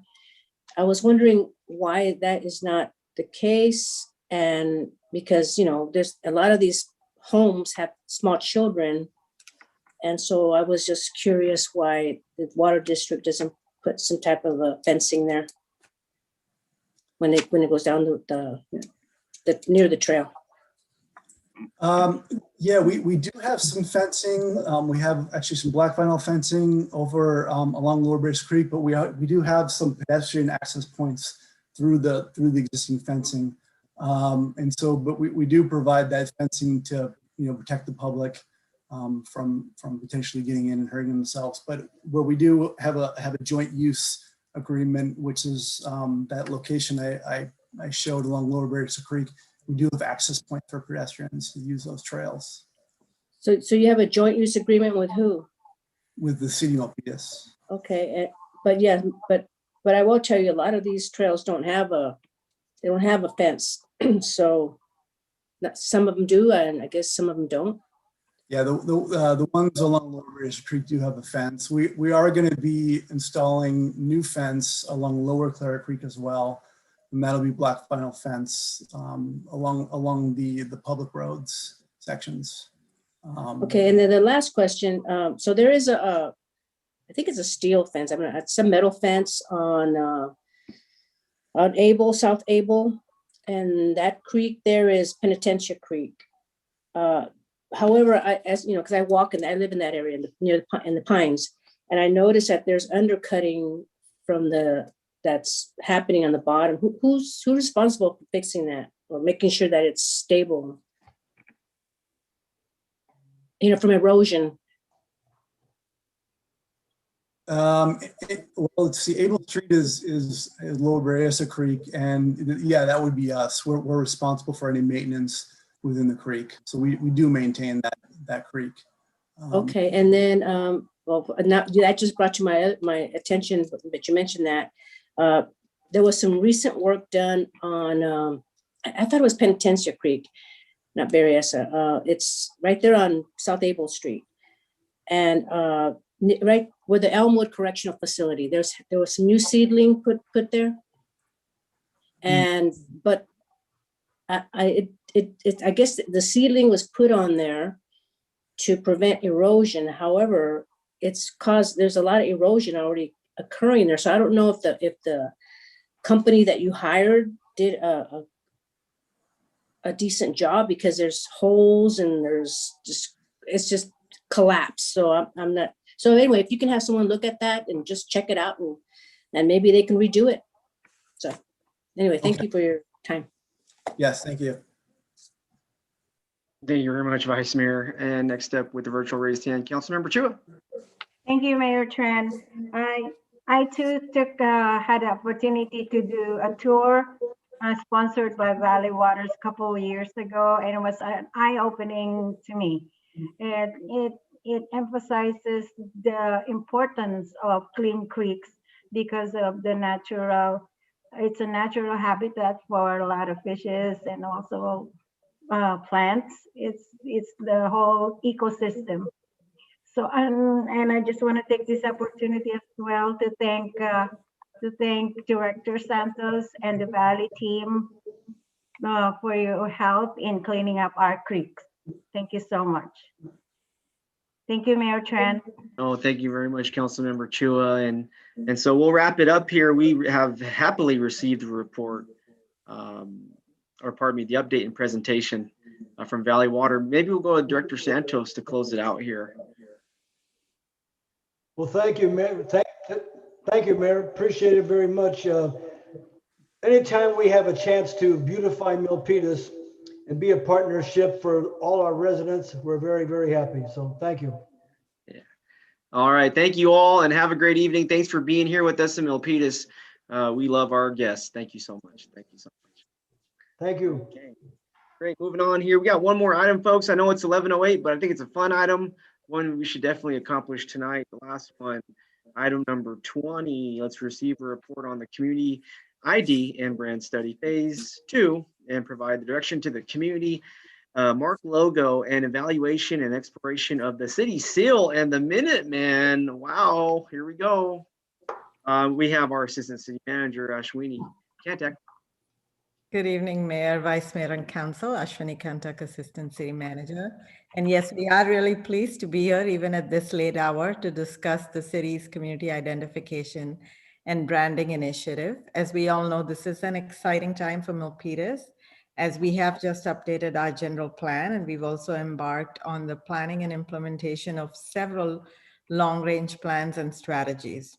And so this transformational period in the city provides us with a perfect opportunity to define a positive identity and brand. And today, with your input, we're hoping to take the next big step in making this a reality.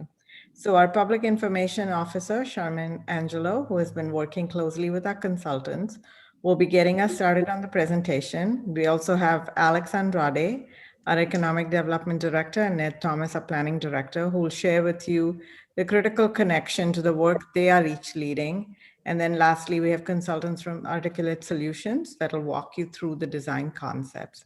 And although we have engaged stakeholders already during phase 1, we're looking forward to doing so again with the actual concepts after we hear your feedback today. So I'll now hand it off to Charmaine. Thank you. Thanks, Ashwini. Good evening, Mayor, Vice Mayor, and Council members. I'm happy and excited to be co-presenting phase 2 of our community identification and brand study tonight. I think you will find an array of interesting ideas and unique points of view in the report that we will be sharing. The various steps taken in phase 1 and 2 of the brand study gives us a sense of how stakeholders see the city. And potentially, as we move forward, we want to capture the essence of how stakeholders would want the city to be seen by the outside world. Next slide, please. So I'll quickly take you through our agenda. So we'll kick it off with a brief overview of where we're at today with the brand study process, as well as a presentation of the impact of a new community mark to our economic development and placemaking initiatives. It will be followed by our consultant's creative presentation of the phase 2 community mark, after which we will spend some time to seek your guidance regarding the city seal, the Minuteman imagery. And we will close the presentation with sharing information on the fiscal impact, next steps, and recommendations. Next slide, please. So on May 19th, 2020, Council provided staff direction to proceed with phase 2 of the brand study, with several long-term planning efforts and placemaking initiatives underway. It was a timely move to work towards modernizing and strengthening our city's brand. So Articulate Solutions began work on phase 2 in November 2020. They explored numerous strategic designs for community marks with the intention of, number 1, differentiating the city of Milpitas. Number 2, filling a strong Milpitas brand void, as we have heard feedback from stakeholders during phase 1. Number 3, infusing the prevailing themes we have heard in the design exploration process.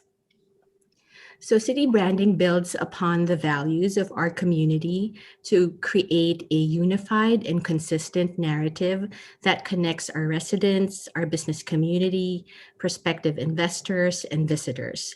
They can pretty much go anywhere they want, but if they associate our city with a positive experience, an appealing reputation, a sense of pride, or a memorable engagement, they will choose us. And so an effective Milpitas brand will help us align perceptions, also correct and erase misconceptions about our city, and increase awareness of what makes us unique, relevant, and special. So the consultant team evaluated dozens of designs for the new community mark and brought forward 5 recommendations for initial consideration by the city. Any of these executions can play an instrumental role in our overall economic development and placemaking strategies. However, after gathering initial feedback through a number of informal focus groups, including the executive leadership team and city staff, there were 2 community marks identified as top contenders. So before we proceed with the presentation, I do want to share that both phase 1 and 2 of the brand study are fully funded, and there will be no additional costs needed for phase 2.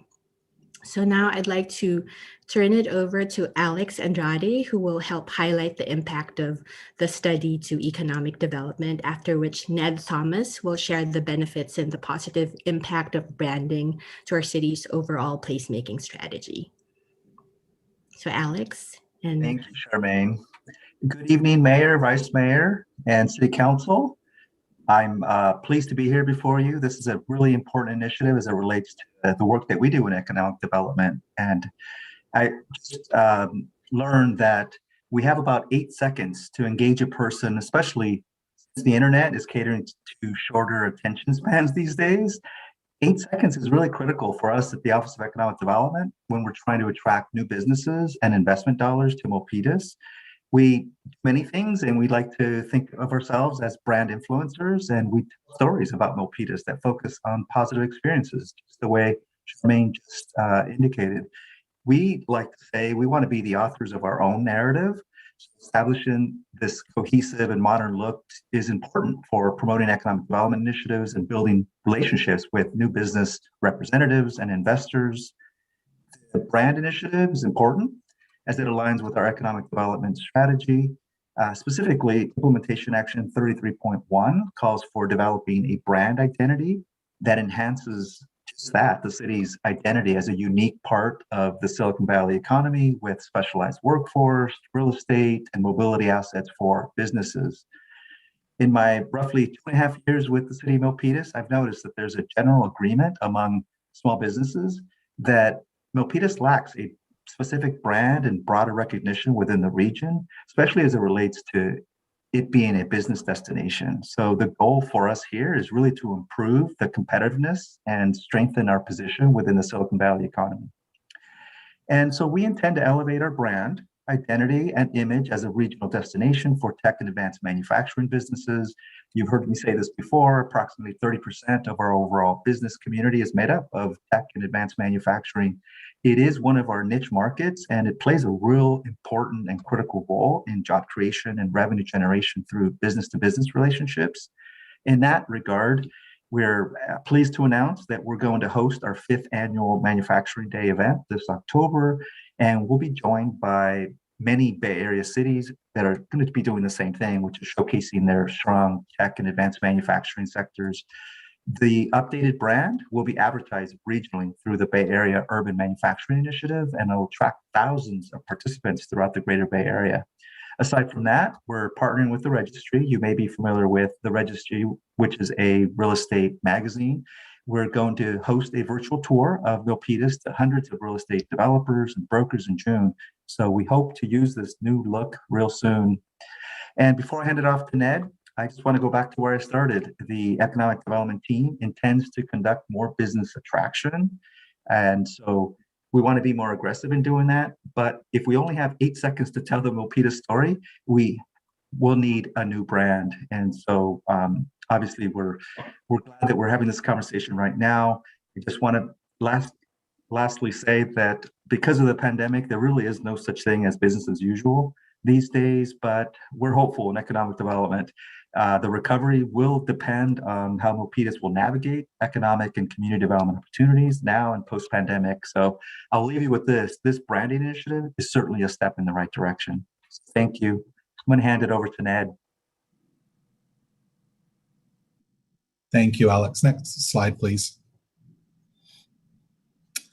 So just really quick, you may recall back in March when the Metro Plan consultant spoke with the council. That was our 3rd policy discussion. One of the important concepts we talked about was placemaking.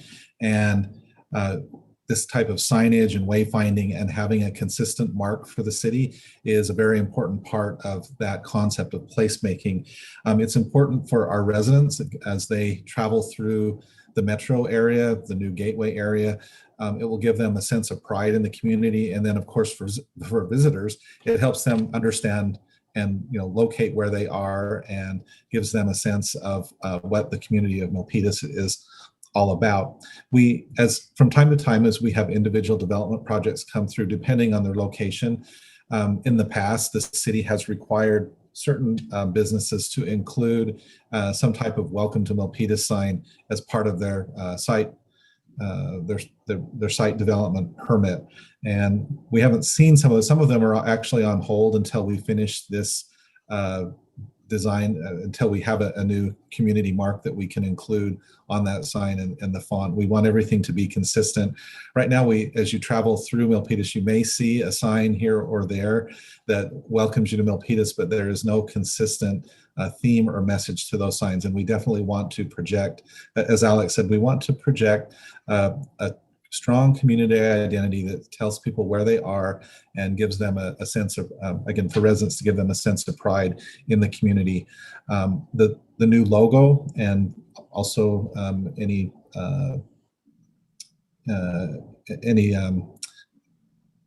text that we want to include, such as welcome to Milpitas, we want that to be very consistent. So we do have a couple, as I mentioned, I do have a couple of projects down on Land S or on Montague Expressway that are awaiting this signage. And then we also will incorporate it into the Metro specific plan and also the Gateway specific plan. The last thing I'll say that, as the name implies, we have some very important gateway areas. Milpitas is a crossroads. And so we want to be sure that as people enter and leave our city, that we're capturing their attention and making sure that they both feel welcome and that they know where they are. With that, I'll turn it back to, is it going back to you, Charmaine, or to the consultant? So it's Catherine Felice who will be taking us through the creative presentations. Thanks, Ned. Thank you. Good evening, Mayor, Vice Mayor, and council members. We've been working with the City of Milpitas for over 2 years, and we're incredibly excited to be presenting to you tonight and sharing this deep collaboration with your incredible city staff and Articulate Solutions. That said, I'm going to skip this slide because Charmaine, Alex, and Ned touched on these points so very nicely. So let's go to the next slide. As all of you know, the branding study report is more than 20 pages long, but ultimately the conclusion of the report distilled our findings into 5 key takeaways. And these key takeaways drove our creative execution, as you'll see when I go through the marks. I just want to refresh your memory super quickly. The first key takeaway was diversity. Milpitas has an incredible diverse mix of races, cultures, ages, and backgrounds. More uniquely, your community is commingled in a very dynamic way. And there's a genuine spirit of integration and inclusiveness that we were inspired by. Secondly, the second key takeaway, next bullet, please. Milpitas is very friendly and welcoming, something we got to experience firsthand. And not only in a residential or small business point of view, the city staff is also remarkably noted for being very service-oriented and friendly as well, and even making the top 10 list of attributes. So that's something to acknowledge the staff about. Thirdly, Milpitas is a crossroads. Since your founding all the way to the new BART station recently opening, Milpitas has always been a place where people literally and figuratively come together. And it's an exciting time, as Alex said. None of us saw the pandemic coming, but you're very well positioned for growth as the economy rebounds and drives increased housing, job growth, and business development. And this is the perfect time for Milpitas to establish a strong brand and set the standard for economic recovery. And finally, we learned a lot about your history, and we are very sensitive and respectful of your history and acknowledging the past while we help you look forward to a very bright future. So before we get to the really fun part, the moment you've all been waiting for, I want to touch a little bit on the creative process from the Articulate side. All of our designers very carefully studied the branding report, which is one of the reasons we do it, and it helps formalize your sort of true north, if you will. They worked in dozens of ideation sessions with our lead team. And if an idea didn't capture the primary takeaway, it was dismissed, even if it was great design, because there's no value in a brand if it isn't first and foremost a genuine reflection of the community it represents. And that's really my job, to make sure that what I learned in the time with Milpitas and the branding report aligns with the marks that we're going to show you. And in maybe a small silver lining, we did have downtime during the pandemic, and we used much of our downtime, hundreds of hours really, in preparation for the logo development, building concepts, learning more about your community, brainstorming, and explored dozens and dozens of ideas, sketches, iterations, until we reached the last few months where we started formalizing a lot of the designs. I might not be lying to say I saw nearly 100 concept revisions go across my desk over the past year. This was a very heavy lift, and I'm glad we got to spend our extra time for you. We brought forward the strongest of the concepts for city input with stakeholders, starting with the Executive Leadership Committee in late January. The concepts were further socialized with stakeholder groups throughout the city, and then we received feedback and revisions, and we made those changes and resubmitted, and I'm going to show you what has been narrowed down to what I think we all agree are the finalists, the top 2 contenders, and then some other ideas that we also explored. Next slide. So here we are. I feel like I need a drum roll after all this time. Concept 1A, it's our first concept. You'll notice that we have at the bottom of every concept, we're going to show you what's called a graphical key. It explains the different elements that went into the logo mark design, and it helps you see the deeper conceptual thoughts driving the design. So it's not just a pretty picture, it's smart and creative at every level. So this logo starts off with an abstract M for Milpitas, of course. We use intersecting curved lines that represent the crossroads and also suggest rolling hills. The curved lines also connote a Wi-Fi symbol in acknowledgement of your high tech and being part of Silicon Valley. It's centered, which feels strong and secure and like a place you want to be. We used a very warm color palette that also feels modern and friendly, with a range of colors to represent the city's diversity of cultures and backgrounds. Note that we also show how the logo looks when it's small and just one color. You'll see that in the bottom right corner. It's important to vet all of the marks that way so that we don't distract you with all the fancy colors. This is a really strong mark. It's been a favorite since the very beginning, and it is incredibly fresh and timeless at the same time. And this mark is something that just led the way and is one of our top 2 contenders. Next slide, please. Because it's also, it's often hard to look at a logo by itself, we like to show what we call an extrapolation, just to demonstrate how the logo and color palette can be used throughout the community. So you'll see on this slide, we show how the logo could potentially be used on a banner and apparel, and then we identify an accent color. And more of that would be explored once you've selected the mark and we start building the style guide, but it always helps to see it in real life situations. Next slide, please. Next slide. Is it switching for, okay, there we go. So now you can see how the mark might look on signage. And again, this is just conceptual, but we like to give you a sense of, does it work big and does it work small? So you can see different signage within your community that's been updated. And then finally, the next slide. This is how it might look on the city website. Now the city website will probably get updated through some of this work. It already works as it stands. So these are just a few of the dozens of ways your logos, maybe hundreds of ways that your logo will be used over time. And all of that will be further explored and detailed in a style guide, and that will be created through collaboration with your city staff as well. But this gives you an idea of how it might look in use. So one of the requests we had for this mark was to maybe change up the color palette a little bit with something a little more brighter and playful. So next slide, please. You can see we've done that just here. So everything about concept 1B is the same except for we've used very, very vibrant colors. It's very activated and very energized. Next slide, please. Here you can see how that color palette could also work within your community. Next slide.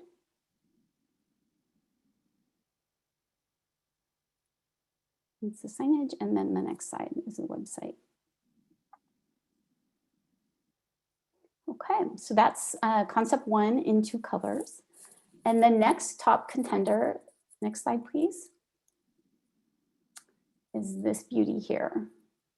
So this mark is one of my favorites and was also one of your staff's favorites. It's highly activated by the visual flow and the energetic colors moving from left to right. So we start using a lowercase m, it's friendly, and the inward stroke serves to draw the viewer in, welcoming them to the community, if you will. And then the L and P, they're connected. It represents your crossroads. There's subtle shapes flowing in the background of the logo. The dark blue triangles in the middle suggesting both hills, and then the upward facing lines connoting movement, growth, and a bright looking future, as well as the tail on the S extends very far forward to suggest progress and acknowledging the potential of your community and that you're sort of leading the pack, if you will.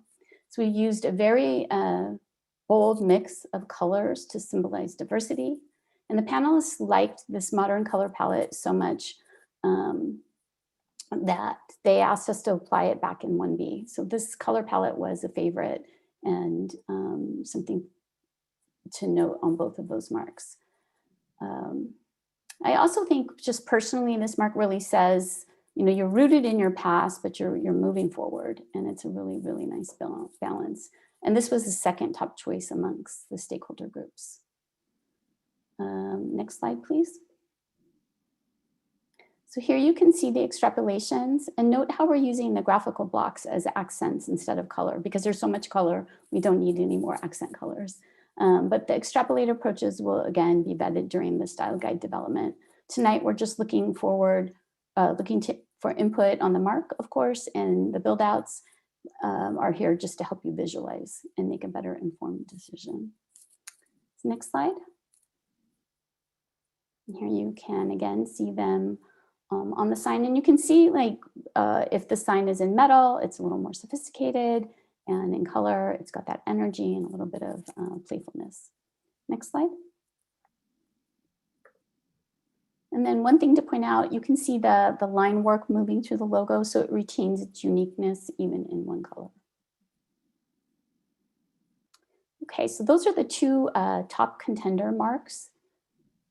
And next, I want to show you some of the other ideas that were explored, and all of the marks were really positively received. We had really, really great input on all of them.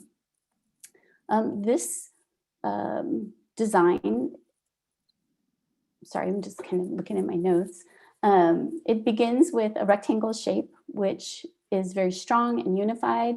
And then the leaf inside is a nod to the city's agricultural past. And the Wi-Fi symbol obviously represents high tech. The inside structure, the doorway, if you will, it represents the Ford plant, which is now, as you know, the Great Mall. And it acknowledges the history of the community. And I also think it offers, it's like a welcoming open door, come into our community. And at the top are the intersecting lines that suggest both a crossroads and a sheltering roof, which connotes family. And we've used a green and blue color palette, which are associated with growth and safety. And of course, the mix of colors represents diversity. This mark is a bit more quiet than the first 2, but would also remain timeless and is quite friendly. That said, it's not quite as unique or energized as either of the first 2 marks. Next slide. So this is what everyone started to refer to as our playful mark. The imagery includes green trees, a playground, abstract buildings representing the Hidalgo Adobe building and the Ford plant, and the BART train. Again, we use bright modern colors that have a lot of energy representing excitement, diversity among other tenants. The stakeholders, they did like this mark a lot, but were concerned that the BART train might someday feel dated. So we were asked for a modification, which was actually harder than you might imagine. We spent a lot of time exploring maybe 20 different ways on how we could modify that. So next slide, please. So what we landed on was replacing the train image with an upward facing curve to talk about moving forward and a foliage pattern to symbolize growth. So concept 4 is probably the most unexpected of the marks for a community mark. And then finally, onto concept 5. Next slide, please. This is probably the most conservative of the marks and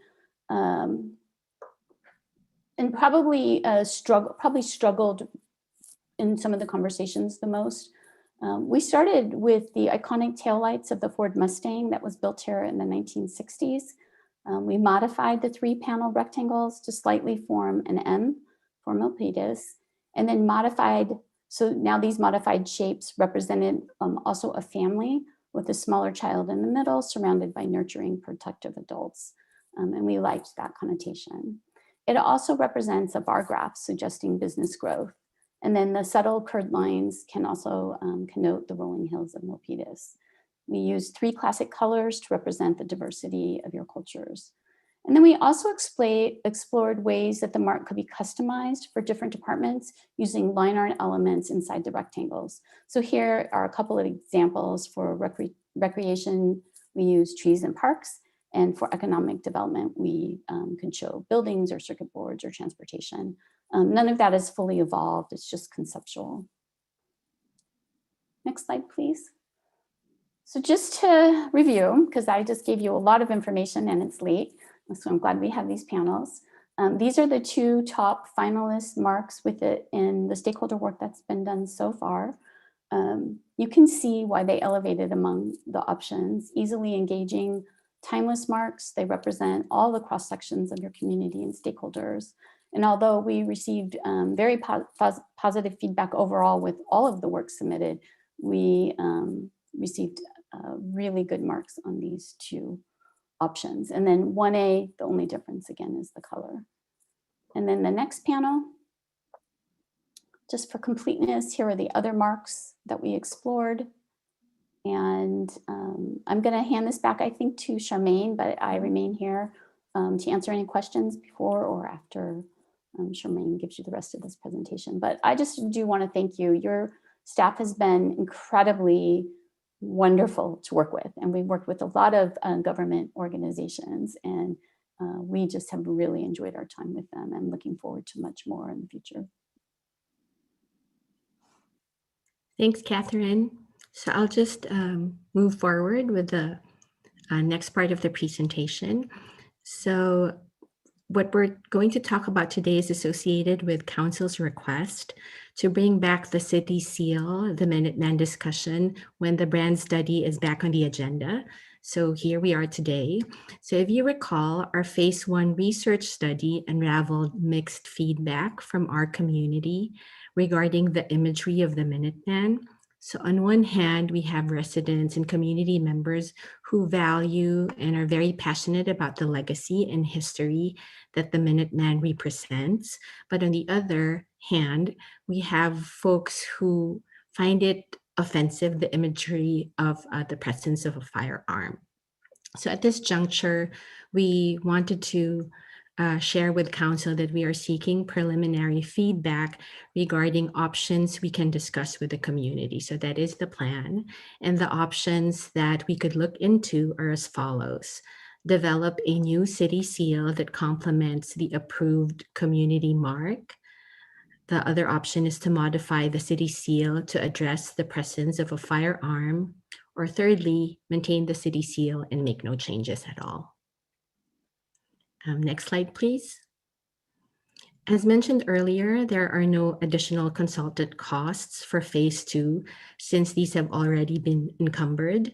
Any additional implementation costs will be brought forward separately as part of future projects or programs. We are looking into a phased rollout. This also means that any future costs, it's not going to be fully funded by the city. We intend to look at grants, potential corporate partnerships, and as Ned mentioned through some of his examples earlier, like some of the developers are simply asking us for a style guide so they can produce the signages on our behalf and obviously fund it. Next slide, please.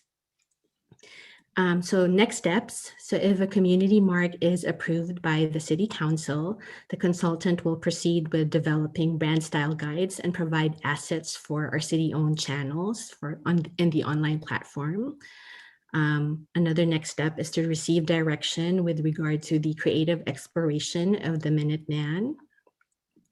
Then also we have planned a number of community engagement meetings and outreach initiatives to seek input from various stakeholder groups, including commissions, residents, and businesses. So for both, so that's happening. And obviously in the horizon, we probably are not all going to be in Zoom. So we anticipate that there might be some in-person conversations as well, depending on how it goes.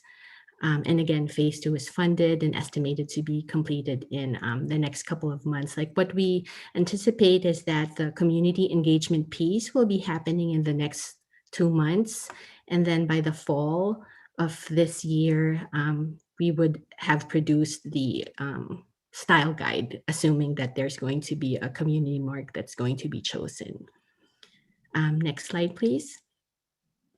So recommendations, receive report on the community identification and brand study for phase 2, provide direction to staff on the community mark for citywide use, and also provide direction to staff on the evaluation and exploration of the city seal design. So this concludes our team's presentation. Thank you for your time. Mayor, Vice Mayor, and council members, we're all here to answer your questions. Thank you. Thank you very much, Charmaine, for the information. And I want to say a very big thank you to Catherine for her work on our mark and logo. It's certainly a very important business item for our city. What you're putting forward tonight is going to speak for 80,000 people and our daytime population and visitors as well. And over time, it'll really reach out to, I want to say, millions of people, your design. And so I want to let you know how important your work has been. And so we accepted the options. And, you know, it's a huge sort of undertaking or task. So I do want to recognize the artist for your work. I want to make a recommendation. Yeah, you're welcome. It's huge. Yeah, it's big. It's big, definitely. And, you know, sometimes it doesn't go right. You know, you look at, I think, county or Sunnyvale had some things, you know, but I think you did really well, Catherine, with options. I want to make a recommendation to the city council right now to move this item to another meeting. I just think that when it comes to something this important, it's important to receive the information, but also to digest it and to spend the quality time that this deserves. There are times during these city council meetings where, you know, some of us are kind of put on the spot for different business items, and you know, we're tasked to make a decision. I think this decision is going to stand for a very long time and affect so many lives. I would like to recommend that we bring this back in the future. I don't think we have a